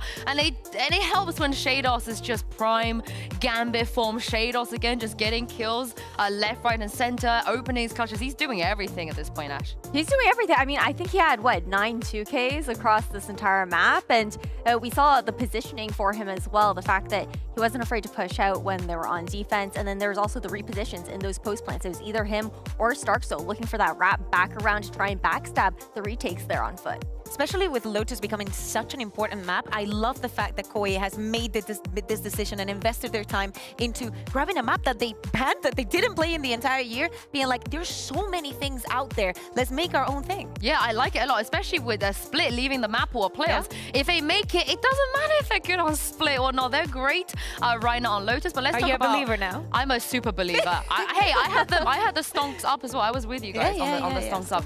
But let's take a look at Sunset, because this is where I get a tiny bit worried. They are starting on the defense, and historically, Kukuka, the defense for Koi hasn't been super, super tight. Yeah, exactly. And especially for a map like Sunset, we only saw Koi play this map once during the regular season. Yes, we did see him at kickoff. They changed the composition, funny enough, in that one time that we saw him during the regular season. They brought in the Neon. Maybe that is something that they want to continue on and maybe explore even further. Now, on the side of Foot, we did see that 13-1 that they had against Leviathan. We also saw the 13-4 that they lost against Heretics. Well, taking a look at this Agent Select, Asha, this is where neither teams are actually going to make any changes. Yeah, I'm kind of surprised. I would have expected maybe Koi to make some sort of adjustment, even throw in a Breach instead of the KO. I know the Gecko is just undeniable on Sunset, but then we're looking towards, okay, who's going to be setting up Camo in a lot of these situations? How are you going to try and follow up, assist him as much as possible to get onto those sites? I guess you can look towards that Paranoia in the hands of Rubinho, but at the same time, I am happy to see Starkso back on that KO. I feel like that's where we've seen the most impact and comfort for him as a player historically in the last Split. And I think it's great. I love to see Starkso on the KO as well. I love it. Remember how electric CNET was on that first map. He's starting off on the attack, and with this race back in his hands, he has to, give this one to Foot. Well, Foot, they've looked a little bit better here traditionally, but Koi, they're on the verge of a gigantic upset here, Mitch and Tom. I cannot wait to see what we're going to get. Yeah, thank you very much, Sue. Mitch, if you're over 4'9", say something. Oh, no, not here. Thank you. We're going to be going into Sunset. They were trying their best to make me look beautiful, Tom. It's a long process. Yeah, we are on camera here as well. It was essential with the lights, the shine. Oh, well, Tom, I have to say, coming in this final map, I really didn't expect to be here. Starting out today, I didn't. After map 1, I certainly didn't. But Koi, they had some teeth on Lotus. Round for round, 13-7, 13-7. It's a neck-and-neck fight. And I didn't think I'd get the luxury of saying that today. No, and I think this is another map as well where it doesn't seem like we've got like mass changes in terms of what's being run, so it's possible for them to try and counter this. For now though, that's a little bit of a better start for Yedege. Bear in mind, so far Foot have won 0 pistol rounds. Cage triggered. That is true. 4 out of 4 have gone the other way. Defensive start for Koi, and it looks like they want to get aggressive. Stacked up on the box, 2 flashes ready to go. In fact, one was a smoke. Wasn't the paranoia used up, of course. Koi don't have it. Initial fights go the way of Foot. Nade trades it back, keeps it even, and CNET pulls them ahead slightly, and Yedege doubles that down. 3 versus 1. Shados, last man, tucked in a corner. Might have a chance on the first fight, but once he's spotted, they all strike. 1-0, and a pistol round for Foot at long last. Yeah, now, the surprising thing is, I just want to talk about like some of the results that we've seen from these teams. Now, obviously, the last result for Foot was them losing to Heretics. It was a pretty dominant loss. But then before that, it was a 13-1 victory versus Leviathan. So they're definitely comfortable on this map. For the side of Koi, they are 0-3, I think, across the year. That's including the sort of 2 losses they had over a kickoff, and then the loss they had to KC. So I do think this is genuinely a map where they've left it in because Foot are going to look at that and go, well, they've never won this map. Why would they let it through? So it does seem like they could have had some counterplays here as well, because I think that's the thing. Last map clearly had a huge set plan. Disruptive, irritating, in the face of their opponent. The thing that's more intriguing here, though, is that we haven't seen like them switch things up either. This is not a change in compositions at all. Well, this is it, right? In the veto process, it seems like Koi definitely got a leg up. Coming all the way to this final map. Let's hope their work shows some fruit. Yedege, nice kill with the Outlaw 2. In fact, the collat with Camo and Shados going down, and that's a lot of the threat of this round gone. The flank neutered down to just 1 player, and it's Grabinho. 1 versus 5, Sheriff in hand. Spike planted. Put this one in the history books if he makes it happen, especially against a squad like Foot. I think if he gets a couple, that would be nice, but not going to be the case. And Andaluthia flawless coming out from Foot to put themselves 2-0 up, and well, that's not something I've said throughout the game so far. They haven't been able to get off to any particularly good starts on any of these maps. It's been the gun rounds where they've been better. We'll see if it's going to be a flip of fates now for Koi, as they'll come in with the buy.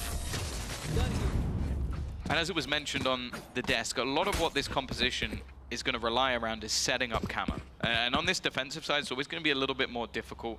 You're going to rely a lot on Shados' defensive side setups. I want to see where Camo sort of roams the map. Kept that Outlaw over and onto Yedege. Bolt 1 extra rifle up, and this bonus round looks like a full buy. If they didn't keep it, you would have had a breakdown. I lost my goddamn mind, Tom. It would be a really expensive gun to just chuck away into the 3rd round. Yeah, it was swapped over. I think Yedege obviously started with it, swapped it, played with a classic rest of the round. Now he's got it in his hand yet again, and Ozil might not believe in his ability with this gun, but you know what? I do. He's picked up the first. It's Shados down, and in this round, look at the shield. 4 players on light shields. Yedege's got an operator. They've already felt the brunt of that. Oh, Shadow. He does very well to even get one. They were ready for the peak and doubled up on the angle. Tripled even. Man, all of these fights that we witnessed have had no real intent from the spike. Left outside of the A site, this was just almost a flex from Foot.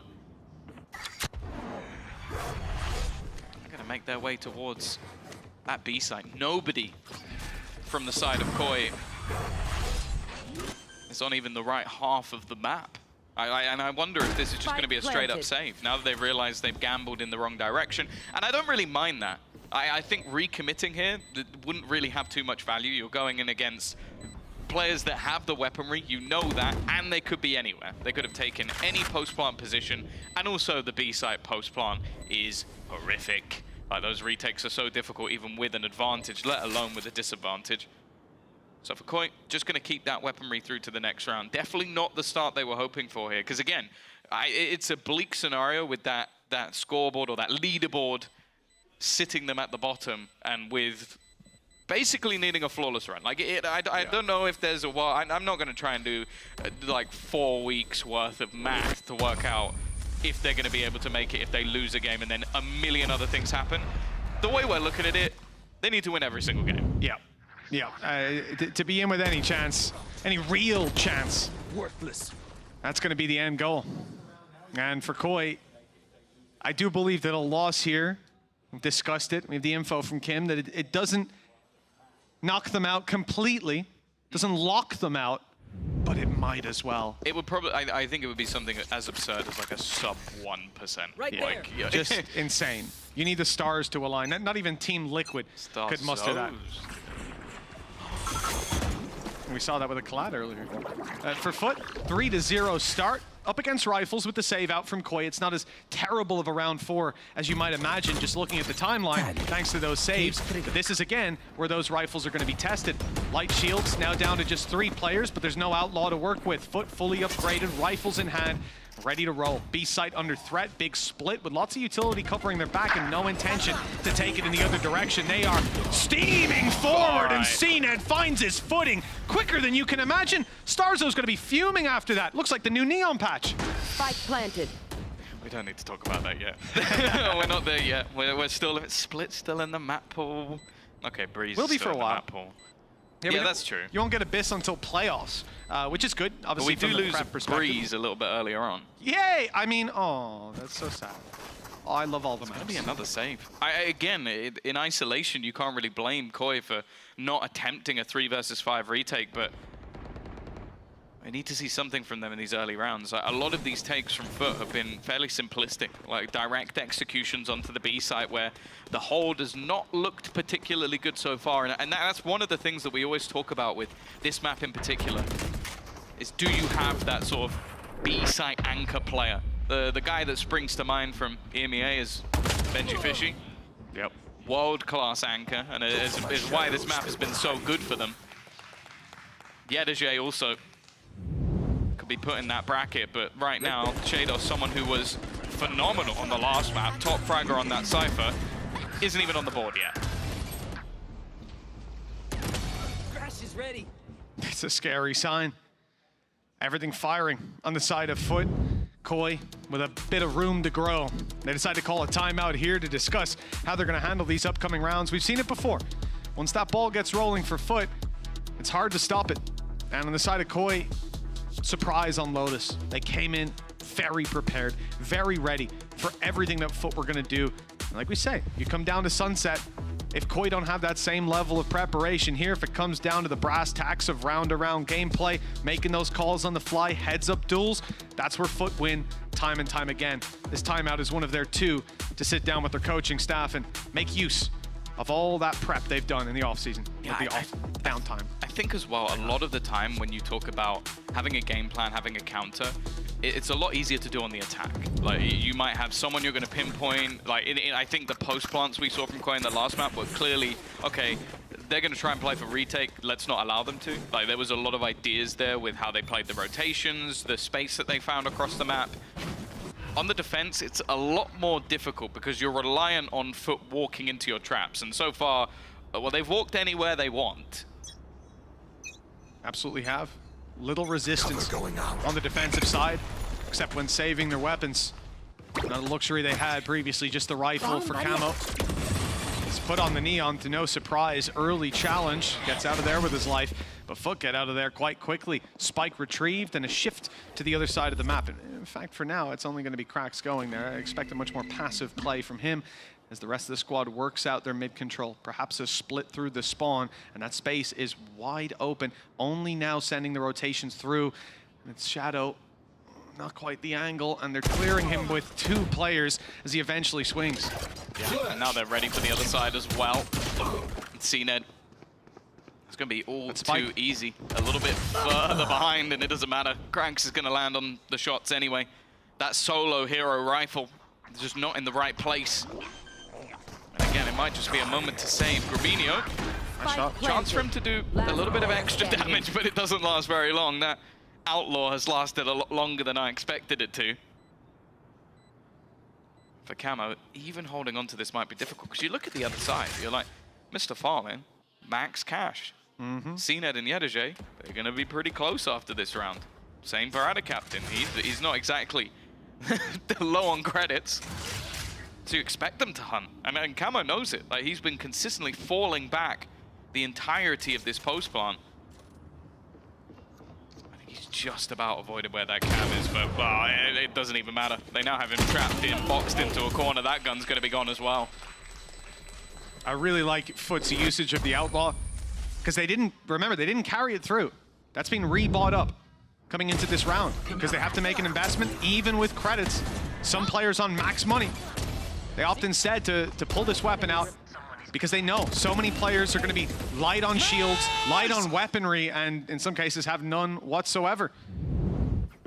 Big punish from Foot with a 5-0 lead. A great start. Thrash online, showstopper to work with too. And yes, Shadow has his ultimate. The Thrash on the other side. This defense has been pressured across the map, and there's been nothing but success for Foot. Now they've got a 6th man of Thrash clearing out so much space. And it's sitting down on the B site where no doubt they'll look to push into. The nade immediately dealing damage and stopping the ult from having any impact, but CNED loses his life to Camo nonetheless. One of the better opportunities they've had. Flash. Doesn't really catch another captain. You could see the confidence that Foot are now playing with. They got disrupted in their own retakes last time. It seems like our captain wants to try and give them a taste of their own medicine. Clearing out this market area is taking quite a bit of time as well. The Thrash will be recommitted, in fact, by both sides. And, well, Krax is going to stun one up in the backlines. I think that the captain's been caught instead. It's definitely not gone to plan, but I guess it doesn't matter. They're still winning a lot of these fights, even sending in Wingman on either side. It seems like they're doing a lot of things in tandem, but the fact is the time is now the bigger issue. Ticking away. They've got it to half, but it doesn't even matter. Camo has to try and just fall back, has to try and retreat, and will end up going up with the spike. Shados at least will hold on to one gun, but at this stage, 6-0 down, it's almost irrelevant. Well, yeah, very much so. You can see the difference in vibes as we swap from one side of the stage to the other. Koi, after a resurgence on map 2, now finding themselves locked out of so many rounds with only a few seconds where you feel like they've got a shot. And as soon as those fights come down, it's very quickly weighted in favor of Foot. They had their timeout earlier, nothing to really write home about from it. And at this point, feeling lost, feeling like you're left behind in so many rounds, they'll look for another solution, you'd imagine. I thought maybe the aggression in B main, which they've tried before, albeit a little bit more shallow. But they're wise not to as well, Tom, because whilst Foot have had so much success, look at how patient they are. Waiting for a mid and A push, and holding the B main aggression, clearing out the corners. This flash could work, but I think they're past it. They're really able to commit off this ground at all. And you're right, the thing is, Foot have been consistently changing the pace, but also changing up where they're going. Late mid control. A lot of hits towards B. A rolling thunder showstopper. Shadows traveling. But that might be why this corner's actually being played. Camo can't shoot. If he shoots, it's all going to be given away, but eventually the flash does give it away, and now he's going to get hit by that rolling thunder. Forced to the back, showstopper used alongside it. They have to retreat out of this one, and Starzo wasn't able to. Neither was Camo. Round done. I mean, by the time the showstopper is fired, Tom, it's a 5v2. There were no targets to take down. And Grabinho's flank spotted, dealt with, and Shados won't have much more success. In fact, Yenige might be able to see through walls. He knew he was there. There were a few steps moments before, and evidently he caught the tail end. The foot hitting the floor. Shados running for his life, and they are not giving him any safe haven to play with. Still aggressing, still hunting him down from both sides. In fact, the Cam spotting one avenue, the Trap seeing another, and Shados will do well to at least avoid losing his rifle for now. The clock getting close to running out, and I think he'll make it to the spawn. He might just have done enough, even tucked in that corner. I guess he's got it. There's one remaining trip. I don't think he needs anything to tell them where he's coming from, and it won't matter. Again, they're going to get cleaned up. Even trying to hold on to weapons seems to be a bridge too far for the side of the Foot. And at this stage, it really is just as bleak as it gets. Like, the game plan initially, like playing up close, I think maybe expecting the showstopper, but yeah, Rolling Thunder was always going to catch that. Yeah, I think we the reaction from Camo to take the position in the corner came off the fact that he heard Foot start to take the orb, and I think they realized it was going to go for the Rolling Thunder. Maybe they'd be close enough that it didn't hit him. We've seen teams make that mistake before, but the Dizzy, it changed the game. They knew that he was there, and there was no way for him to find success, no way to get out, really. Well, I mean, he made it to the spawn, but they very quickly fell afterwards. It was a disaster of a round, and now for Koi, pistols, a stinger. We're on board with the one SMG they've got to work with, although it's the pistols that find the value. Starzo with a quick double, and the best chance for Koi so far. Yeah, not what I was expecting in that round, and 2 guns, potential to be retrieved. An outlaw guarding. Camo's gonna go pushing, and one of the rifles picked up and used, and now Shados has found another. Not the round that we expected to be the first onto the board, but it looks like Crack's gonna have to pull off a 1 versus 5 with every single piece of utility thrown in. I can't believe it. An eco round and Alethea flawless is how Koi will get on the board. Quite a round to do it, Tom. Repeatable? I'm not sure. But 7-1. Not a scoreline to turn your nose at. Koi could be back in. Quite a long road. Foot have got plenty of credits, thanks to so many successful rounds. Even going hunting didn't manage to cost them that much, and wow. The value from Starzo and picking up those 2, the re-aggression from Camo, patience from Shados, a fantastic paranoia to close out the round. This is what we like to see. It looked like Koi were moving much more like a unit in this round than what we'd seen in previous. Yeah, and getting it done in the pay safe card Thrifty as well will be the most, I guess, important thing, like getting them that extra boost, like getting them something more to really play with. This game definitely isn't dead if they can manage to turn this into something. But Foot played that round so aggressively, trying to take so much space all at once that ended up catching them. I don't know if we'll see that again. Although I'm saying that, I'm just looking at the position that Yedoje has already managed to claim at top mid. I don't know if they're going to fret at all. It was an ambitious idea to tuck inside a main. That hasn't worked, so they look at Market. Paranoia completely cuts off the first, and Shados, he might have an element of surprise, but that quickly fades away. The hat off the head of Yedoje for the information, and both other players spotted out, put into a box. A known quantity gives Foot a little bit of freedom to go for this flank play. Take a look at Ada Captain. He's taking his way through mid, and there's a distraction in play. Ada Captain falls. Starzo and Gurbinho might have had a chance, so far away. They're far away, and the time has already gone quite a bit. And they don't want to risk it. Those weapons, right there, they'll seek to carry over to the next to still give them a full buy. That means it's 8-1 in favor of Foot already. It's a pretty bleak outlook. Managing to win that sort of round with pistols and then straight back to the problems they were having before. A pacey take, the mid control just working out wonderfully, and also just, I think Shados was just like, if I run backwards through his cage, I'm dead. If I run forwards through his cage, I'm dead. I'll just stand and hope somehow that they miss when they can see me through it. There was no good way to go about it.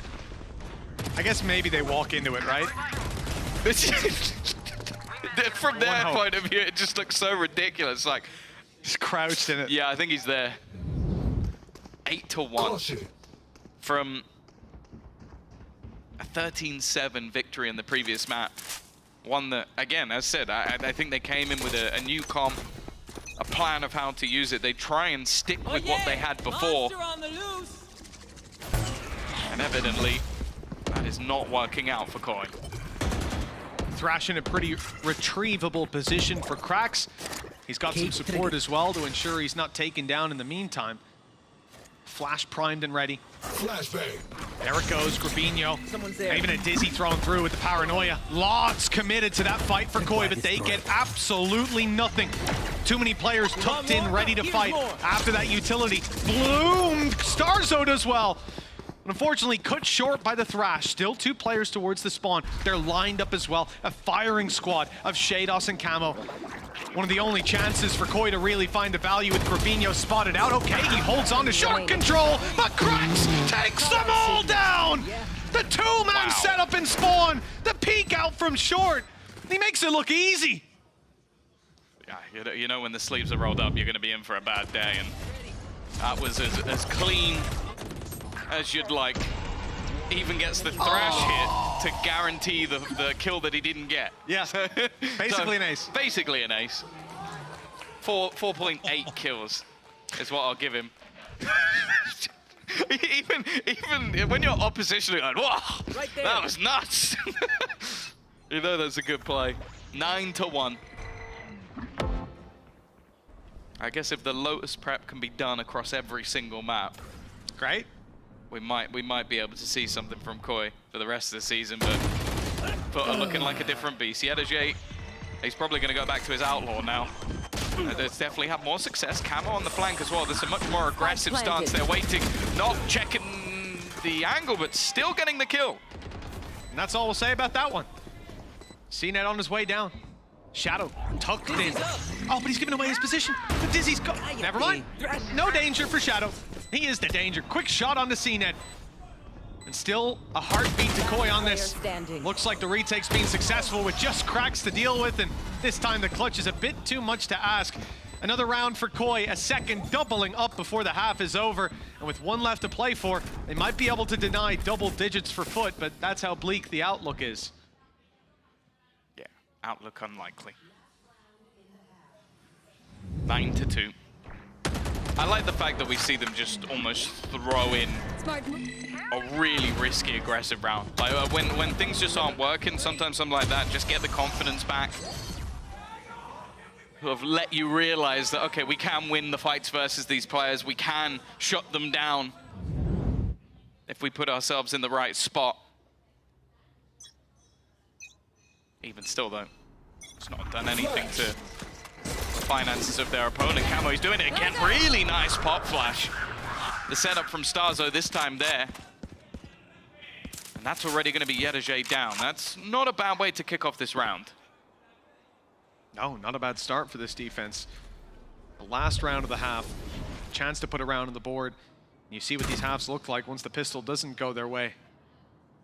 Good chances for them at least in the next. Pick this up, pick the pistol, the follow-up, 9-5. Workable. Workable. Blitz in from CNET, and Shados was tucked in, ready to fight, but not good for the follow-up. Still, it keeps the numbers in favor of Koi as the rotations are coming through now. We see the three players making their way down middle. No, they're going back, yeah. The take together makes a little bit more sense. They've got Thrash available to them as well. You did good. They should give them a great way back in. It's already going to be immediately broken. Now, bear in mind, Krax is one away from his own. Camo leading the charge, but he's met by Ada Captain. Evening things up. All three players from the side of Koi moving as a death ball, and Ada Captain's going to TP behind them. He's playing like a maniac. His third kill of the round, trying to set things up for Krax, who's just waiting in the corner. And the three from Foot, with a little bit of madness, a lot of madness, is going to put a 10th round and the double digits on the board. Double digits in the ones. 10-2. What a resounding answer to Lotus. They came in prepped. Foot ran into a brick wall again and again. Koi had every reaction. This is ridiculous. For him to even go for that in this moment, the time's so low. His position might have won the round alone if he just stays off time, but he wants to get up in their faces. The confidence returning to Foot. I could be wrong, but I feel like Krax monitored. Like he might have accidentally turned it off. It looked like it, yeah. He's looking at his team like, guys, where's the power button on this one?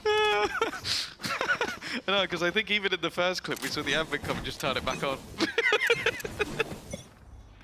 Oh, if he's that dangerous with his monitor off. That, and then Krax, I think he got one of the kills. Maybe he got the kill first, but turned it off after, in a panic, in a celebration, perhaps. Oh, God. Well, 4 out of 5 pistol rounds so far for Koi. They've done well when it comes to it, and they better do well here, because this pistol going out of their hands, well, you need 13 to win, so that should tell you all you need to know.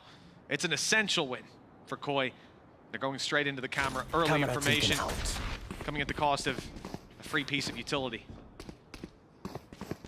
Go, go, go. Already see most of Foot are making their move. Camo, he's just been insta-double dinked. Doesn't last long at all. And now that was your main point of entry. The spike's also been dropped in the open, but they have at least been able to find Mr. Farland. breach utility out of this equation at least, and there goes out of Captain too. Koi coming ahead in these pistol fights. The death ball has been powerful for them. Once you see this Koi squad move as a team, it's a completely different roster that you're sat opposite CNET. Being challenged and tagged low. Fabinho has information, 2 players behind the box. They know where the last one is, and there you go. Just the one for Yedege. Koi with another pistol round under their belt, and if they are to make that comeback, this is the way they need to start it. Yeah, that's it. I think it's a lot easier to look at a team's defensive side and try and pick it apart, so I'm hoping for their sake there'll be a plan in place. Enemy remaining. 30 seconds. But everything revolving around that plan was centered around the pistol. And they're going to play it safe again. Now, we've already seen this multiple times where barely anything is invested for Foot. 4 rifles are on the board. And somehow these rounds get dangerous. For the sake of Koi, if there's going to be any chance of a comeback, this one needs to be nice and clean. And it has been so far, Tom. You know, we put out the caveat about how strong those second rounds are for Foot when they lose pistols, or even just the ecos in general. But Koi have done a great job of not giving too much. I think there was a round where they had 2 players left, and that was a split first half. It was a lot of damage from Foot. But since then, when they win the pistol, follow-ups have been pretty clean. And it looks like, again, they've avoided the stack, because this is what Foot do in these rounds. They stack up together, they play nasty corners, they play high-low setups, and make sure that they've got a little bit of utility. Like here, you see Ada Captain invested into a Paranoia, and look at their position. Second that you get contact, Paranoia's popped out on A, double peek, and, well, maybe you win the round. Instead, the pressure comes in on the other side. The B-site plant leaves a pretty grim retake for Foot. Maybe they can box them in, though, and make this costly.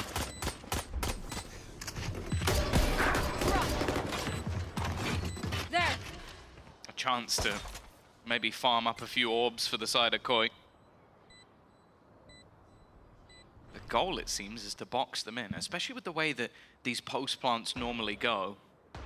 You're expecting, as you can see, all of the players in B main are looking to just try and spam. The thing is, though, Koi are actually aware of this. They thought, okay, we haven't seen anybody push elsewhere. Even still, though, 2 players already dropped, still locked in. They haven't made an escape out of this B site just yet, and it is so costly. 4 players dropped. There was no chance of them losing the round, but Foot, wow, that was a great way to play their anti-eco. It's exactly why you see them stack up, Tom. They're so powerful. The same thing I said about Koi. Foot always have that ability to group up as a unit.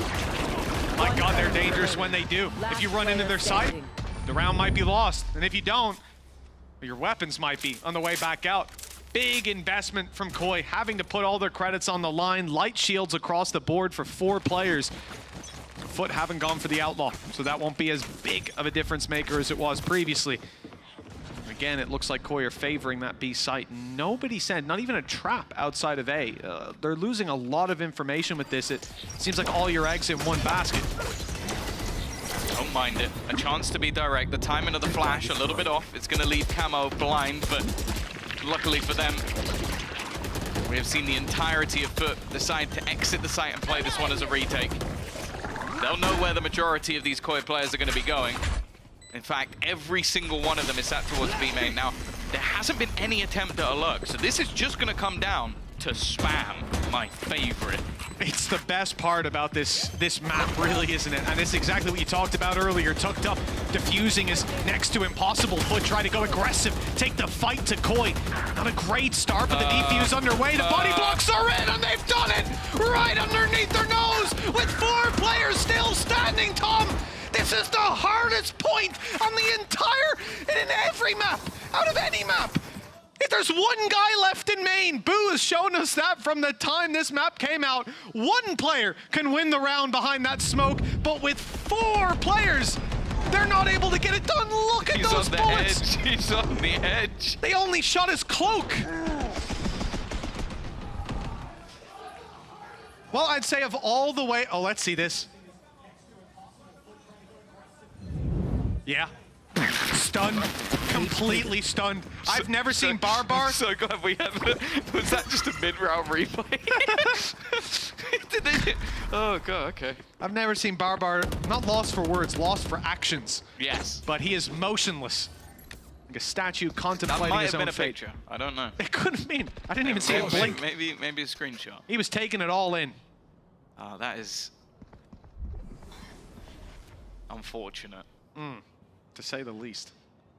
5-player post plant, just not able to connect those spams, and that is why you do normally see a wraparound. Like somebody looking to play the way back through market. This round, though, is already off to a bang, and with Camo down, they're going for the post plant again. This time, though, Yedege is a little bit more proactive.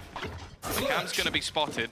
The trip should be broken on the way in, so you don't really expect this to do too much. But the fact is, with already a man advantage, not really a reason to play too aggressively. Grabinho has done excellently, though. He's avoided the flash, too, but not the paranoia. Starzo's here to help him out, though, as was Shadow.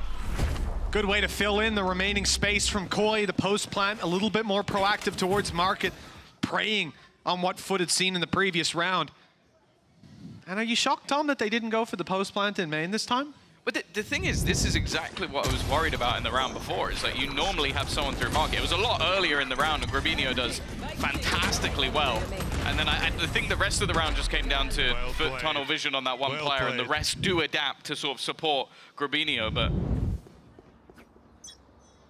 yeah, I think if he goes down, we do end up in the same post plant. 11-5, though. Koi, not out, but definitely wounded. Pistols in play. An ultimate for CNED and a couple very close by. This is such an aggressive push. The utility thrown out, but... Spike down A.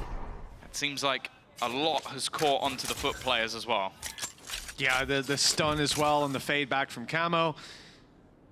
The paranoia as well was aimed more towards middle, not to that deeper choke points. Those players still able to see. Crouch peek gets the better of Cracks, and just 2 pistols left. 2 versus 4. Yes, Foot can be dangerous in these rounds, but this time that shouldn't be the case. Down to 50. Mr. Fallen is tagged and he's in danger. Pop flash doesn't land. He gets another shot off, but it's not landing for the kill. The support is here now. Yedege able to help out. Mr. Fallen down to 1. Good stun, good swing. Yedege able to follow up, make it costly, but not find the round as a result. It did get a little close with a few shots whizzing past heads, but 11-6 nonetheless. A 5-round gap as rifles come out for Foot, and we have a bonanza of a round coming. There's 8 ultimates, 4 for each team available. This could be chaos. Nice, guys. Good Let's luck, go. Sylvan Jack. Good luck. Yeah, you pick who to watch Which now. ultimate are you choosing? This is where you just go third person the whole round. Is it the Neuro Theft? Yeah, I reckon it will be. Very important ult to see the POV of as well. Which body did he ult? Who knows? Who knows? The start again. A pressure with a lot more presence in mid. We've seen this quite a lot. The attempted fakes thrown out, and they might just catch those rotations. 2 players are about to come through mid. The smoke goes down, but the timing's going to be everything. There's also the position of Anna Captain. They've almost walked into the Lion's Den unintentionally. There are so many players from Foot around this angle that Koi were not expecting. They were hoping to catch the rotations, but missed the timing by a little bit. CNED, though, he'll fall. Camo's won that battle, and again, brought the equalization. By a gap of 56 HP, Grabinho was just about able to use From the Shadows to reposition, so the spike is just now making it to the site after a healthy wrap back from elbow to main. Thrash will be used by Cracks. Clearing piece by piece. Player spotted back. That's Thrash cancelled out. They don't want to swing too aggressively, though, knowing there's probably a bodyguard. And Camo was dropped right off rip. Well played by Ada Captain as the A side is taken. Plant still to come through. Little header from Grabinho. Just block it, duh. And he's done exactly that. Open space as he walks through. They need somewhere to plant this spike. Although he can cross with the shrouded step. Shados isn't in the same position. He's been watching the 12 Euros. seconds. They're going to 10 try seconds and left. run this back. I don't even know if they would have had time anyway. But even if they did, Mr. Fallen was waiting. I do think that round for Koi, I almost want to say, was a little bit unlucky. Like they go for that mid play, which I really don't mind. It's just the timing of it is when all of Foot are rotating and they end up completely surrounded. The retake as well, just off the back of Thrash. It was I feel like much better synergy from Foot in that scenario. And while Koi have now got their pause.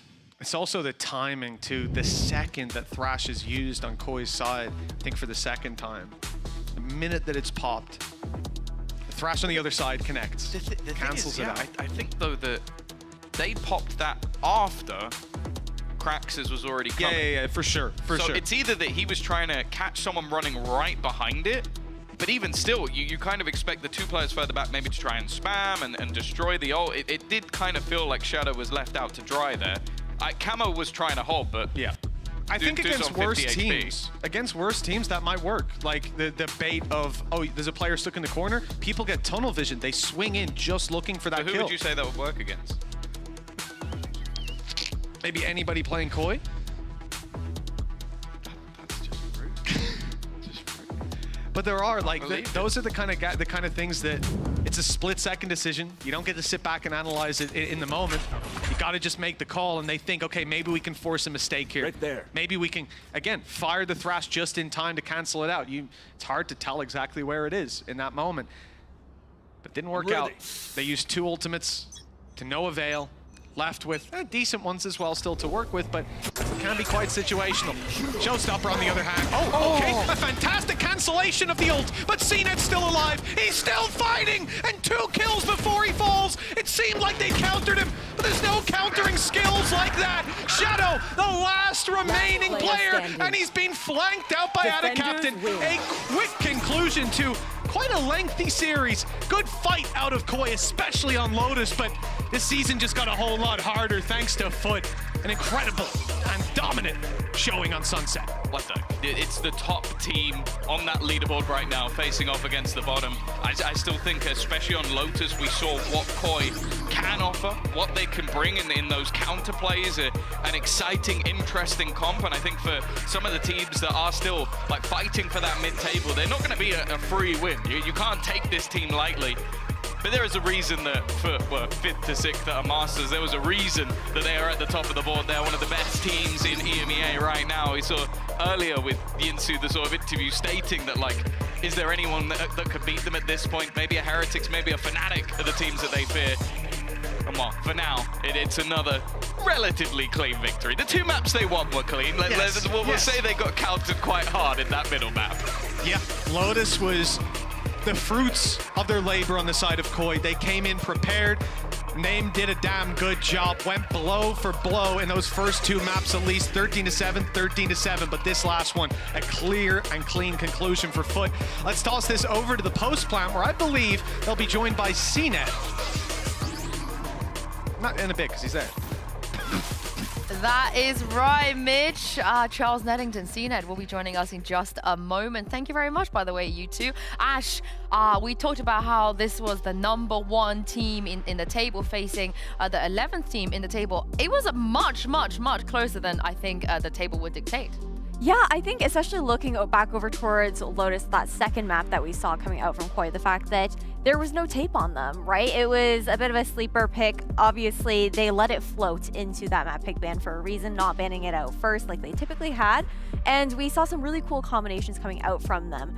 And then it got a little bit dodgy going into Sunset. We had concerns about Koi starting on that defense side first, considering the fact that, one, surprising that they picked defense first. Yeah, right? Anyway, yeah. It's never really been a strong suit for them. They've always found a lot more success starting out on the attack, and then usually aren't able to close it out in that second half. I think there's some great silver linings. The pistols, they look amazing. Yes. How many? I think they only lost 1 pistol in the end. It was across 3 maps. The new ideas, we could see what they were trying to work on in this break before coming into stage 2.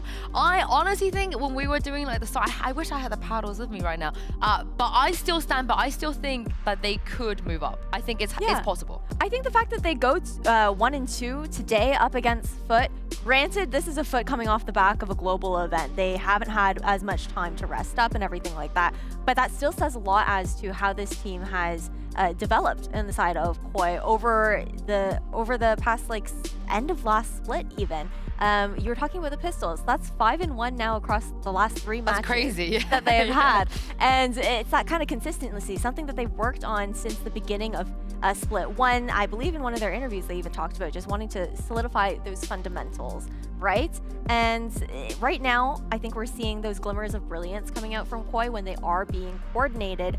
But when you're also facing up against a Foot on Sunset, who's just picking you apart, not really allowing you to get those timings to sync up with each other, it becomes that much more difficult. This is the other thing on the other side of this for Foot. They are still top of the table. Of course, they won today, which means they're still going to be the top of the table. I honestly think they might finish the season as that top spot. They got a win already under their belt, and I don't know how many exactly they need to make playoffs. We're gonna bring CNED in and ask him about it and talk to him about it because they are very, very close to make playoffs and to go to champs as well. Hello, CNED. Hello. Been a while. Welcome home. How does it feel to play on that stage again? Good. It's like we are enjoying. We missed the stage.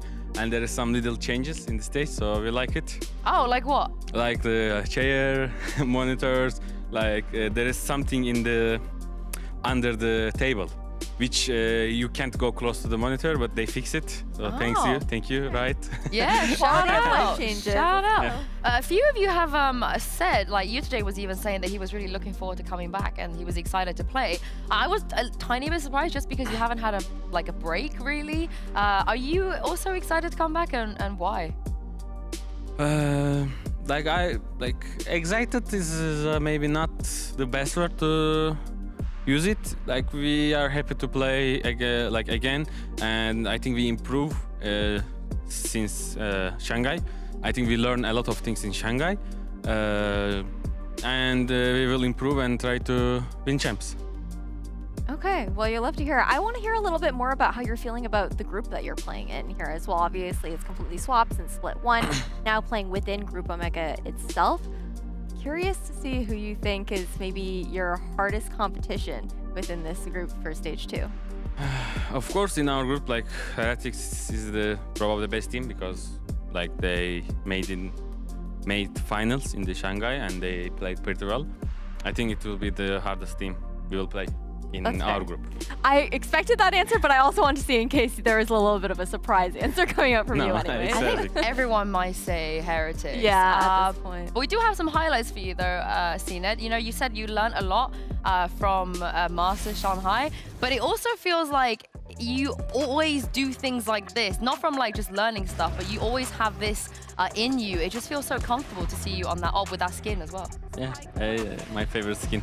Yeah, I feel like you're never gonna change the skin. But what is it about you and this op? You know, we see you. You know, we've seen you play different agents. We've seen you on different teams. We see you do different things. But this is like the constant. This is the most consistent thing that we've ever seen you do.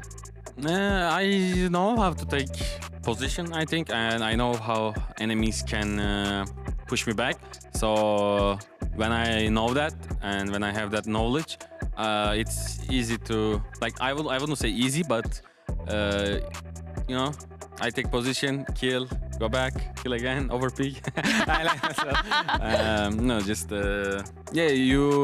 I am adjust myself to the enemy, you know? Like if they play slow, I play different. If they play fast, like their comp is changing. But yeah, like for operator, it's the most important thing in positioning, I think. A lot of people have said after they played against you that you're really annoying to play against. Your op is very annoying. Is there anybody that you've played against who might also be an opper that you found kind of annoying to have to face? No. I don't think so. It can only be you. You can be the only annoying one on the server. I played a lot of operator players like Kang, like Aspas, Turke. I don't know. I don't remember. They don't cause you any issues. They are playing normal operator. Like I can understand them, but I can understand them how they going to play. So for me, it's not annoying. But maybe my teammates for can be annoying because operator players I think understand how the enemy operator player can play because it's you understand doing similar things. Yeah. Part of what you do, so you get it. Speaking about reading into your opponents, obviously on Sunset, you guys had a very hot start 10-2, right? I want to hear a little bit about what you feel was leading to that success to have such a dominant first half in that third map, especially coming off of a loss on Lotus that we weren't necessarily expecting. And I think personally, some of it had to maybe do with the fact that Koi were giving you guys a lot of respect on defense. I didn't understand. Oh, sorry. I didn't understand what you want to ask. How did you feel? What did you feel was the reason you guys found so much success being so dominant in the first half of Sunset? Like, to be honest, I don't know. we also played in Shanghai against Leviathan, and we played like this again. It's like and 11-1, I think, in attack side. I think like we need to be more consistent and confident, because I remember we played against Heretics and it didn't go well like this. I think we need some confidence and in games, because I remember against Heretics we didn't have much that confidence like this. I think that's our I feel like a lot of people have that against Heretics though, right? Like a lot of teams I'm watching, like I just think it's because their vibes are just so high, it's hard to match it. But the one thing I cannot believe is, obviously you guys didn't have too long of a break, is that you came in here with a new comp on Split. I don't think we fully expected you guys to change things up this quickly. It's back here. I don't know if you knew this, but this is actually your first win on Split on Raze in your career. Really? Yeah, congratulations. Thank you. That's because you're always playing Jet, you know, so this is like Claire Chamber. Like, I think also Koi didn't expect to change comp. Like, I think that was the reason they picked, because our comp was getting exposed. Yeah. So predictable, maybe. Yeah, predictable. So we understand we need to change comp, and because we like enemies start to focusing our weakness in the previous comp, so we understand we should change it, and we change it. Like we tried, like it was the first comp we tried. It felt comfortable, and we played. Was this after the Fnatic game? Because that's when you played. I think that's the last time you played Split in Shanghai. I can't remember if you played against Heretics, but we play against Shanghai against Fnatic. Yeah. Then we changed it. Right like, after but that? No, not right after that. After we start practice. So how long have you had? How many kind of days have you had on this comp? I don't know. I didn't count, but should be maximum like 4 days, 3 days. That's a quick turnaround time, especially with just like how tiring it must be. Have you been affected by the jet lag at all coming back from Shanghai? No, like when I come back, it didn't, because we come back in the night, so I didn't sleep all day. So when I didn't sleep all day, I just sleep in the night and I you just passed out. You're so smart. But when we What a go strat. I felt it. I was just waking up in the midnight, so, and also get sick when I get to home. So I need to recovery to start to practice and get back on it. Get back on it. Yeah. It's very impressive that you guys managed to do all this in just 4 days, you know, traveling, changing your comp, winning as well. And speaking of winning, let's take a look at the standings, because Foot, they're already #1. They cannot go any higher, but they will maintain #1 for now. I believe that you're probably going to finish the season in this spot. You guys looked amazing in the regular season last split as well. Do you feel like, you know, this is going to be pretty straightforward for you? You're going to stay first, go to playoffs, make champs? Like, of course, we have tough opponents. Like, it's not going to be easy, because I think top 3 EMEA team in our group, like Asnavi and Heretics, I think that's the top 3 team in the EMEA. So it's not going to be easy, but yeah, that's our plan, because Heretics and Navi are also going to play against each other. You know, who knows? You have a chance. You have a chance. I do want to ask you to give me a bit of a hot take, because can we get the standings again? Sorry, I should have asked this when the standing was already up. But obviously, if we look at the right side of the standing, it's the 5 teams that are currently outside of playoffs contention. We have 6 on the left already. If this is how the season ends, then these 6 teams will be going to playoffs. I want to ask you, looking at the right side, if you had to pick one team that you feel like could get out of 7, 8, 9, 10, 11 and make it to the top 6, who would you say? Ooh. Do I have to also put out someone? No. You can just bring someone in. Yeah. In this standing, like I will just go one by one. It's not Koi. I think they are not ready yet. Like if I compare to other teams, and I think Giant X is coming hot. Like they are they improve. I feel like when we practice them, they were playing good. I don't know about Gentlemates, but I think it will be Liquid. I think they are practicing hard, and I think they improve than the last time. Like we practiced them like a lot, I will say, and I can see them there trying, improving, and yeah, we'll put Liquid in, I think. What about Vitality? You skipped over Vitality. We practice them as well. I think they are below Liquid. I will rate it. Would you agree, Ash, if you had to move somebody? I'm saying that, but I'm not guaranteeing it, you know. So No, this is the Bible right here, Sinan. It's gonna happen. It's the oracle. Yeah. You guys saw it on Postman. It's the script. For myself, I think I would have actually picked Vitality to be the ones just on paper when you're looking at the players. I think, especially when Team Liquid, I think that there can be some issues with their emotions on the stage. They don't really have someone who's that vibes merchant who can kind of like bring that energy back up. But if they're able to unlock that within one of their players, I can definitely see it being a positive. They bark. I know. Yeah, they but bark like when dogs. they're having a bad game, there's no one that like Barks. hypes them back. Yeah, barks or Yeah. dances, brings it back up, you know? They need to get some meows in, I feel Yeah, like. Start more meowing when woofing. they're losing. Yeah. Sinan, you've been here many times, so you know what's coming up next. Yes, I know. Yeah. Have you thought about this? Have you got something Yes, prepared? I was Yes. thinking, I was thinking amazing. about Okay, it. so tomorrow will be Na'Vi versus Heretics. Oh, and as you let's know, go. we will have the winner of somebody from either Na'Vi or Heretics. And if you can look down this camera and leave them a question, that would be amazing. Okay, can I want to just say, if Navi wins, please call Vlad. If you Okay, can. I will do that for you. I will actually Okay. do that for you. Yeah. Like, can I ask 2 questions or 1 question? You can ask 2. We can do one for Vlad and one for like a generic one, whoever Okay, wins. which Yeah. camera? This one? This one, yeah. Okay, for Navi, I'm asking. I want to ask Vlad, how you feeling with playing Angel? Who say Heretics? Second game? Well, it could be anyone if we don't get Vlad. So the second one you can. For please, Heretics, this is Heretics question. Did you ever consider to put Wood to Duelist?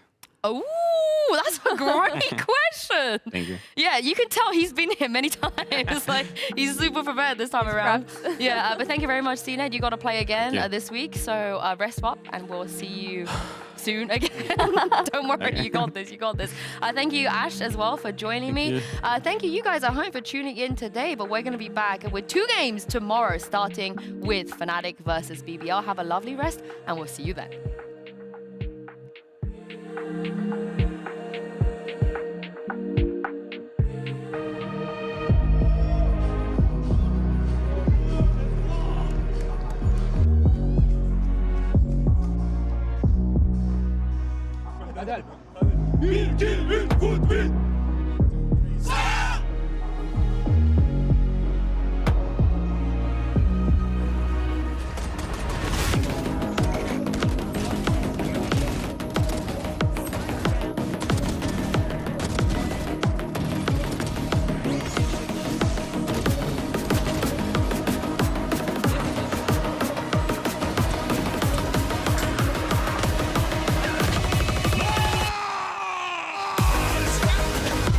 They're not even killing them with their guns! This is ridiculous environmental hazard!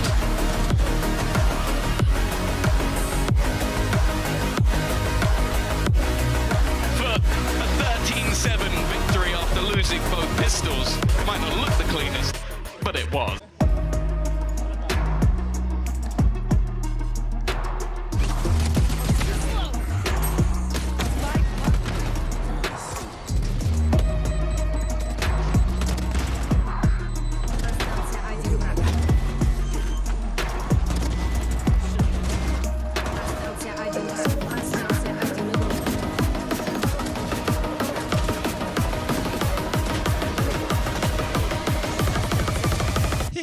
Yeah. An impressive turnaround from what was an abysmal start to this series. They bought themselves a 3rd map. We're going all the way to Sunset.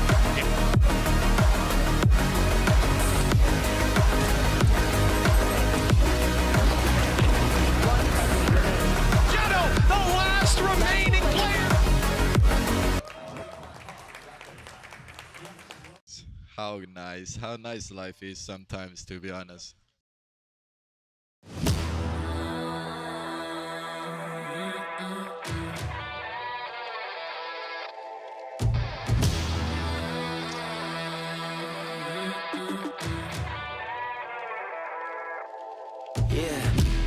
Motivated, I'm focused.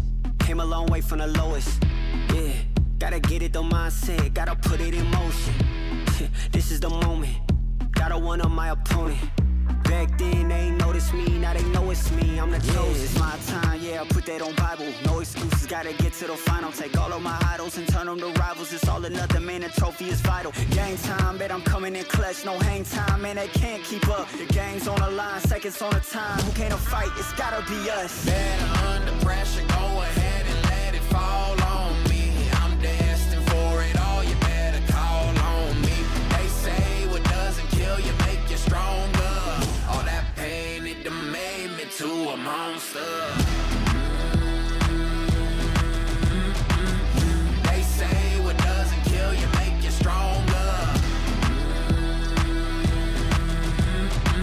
All that pain, it done made me to a monster. Yeah, whole lot of times they doubted I wouldn't be who I am without it. Sleepless nights, I counted.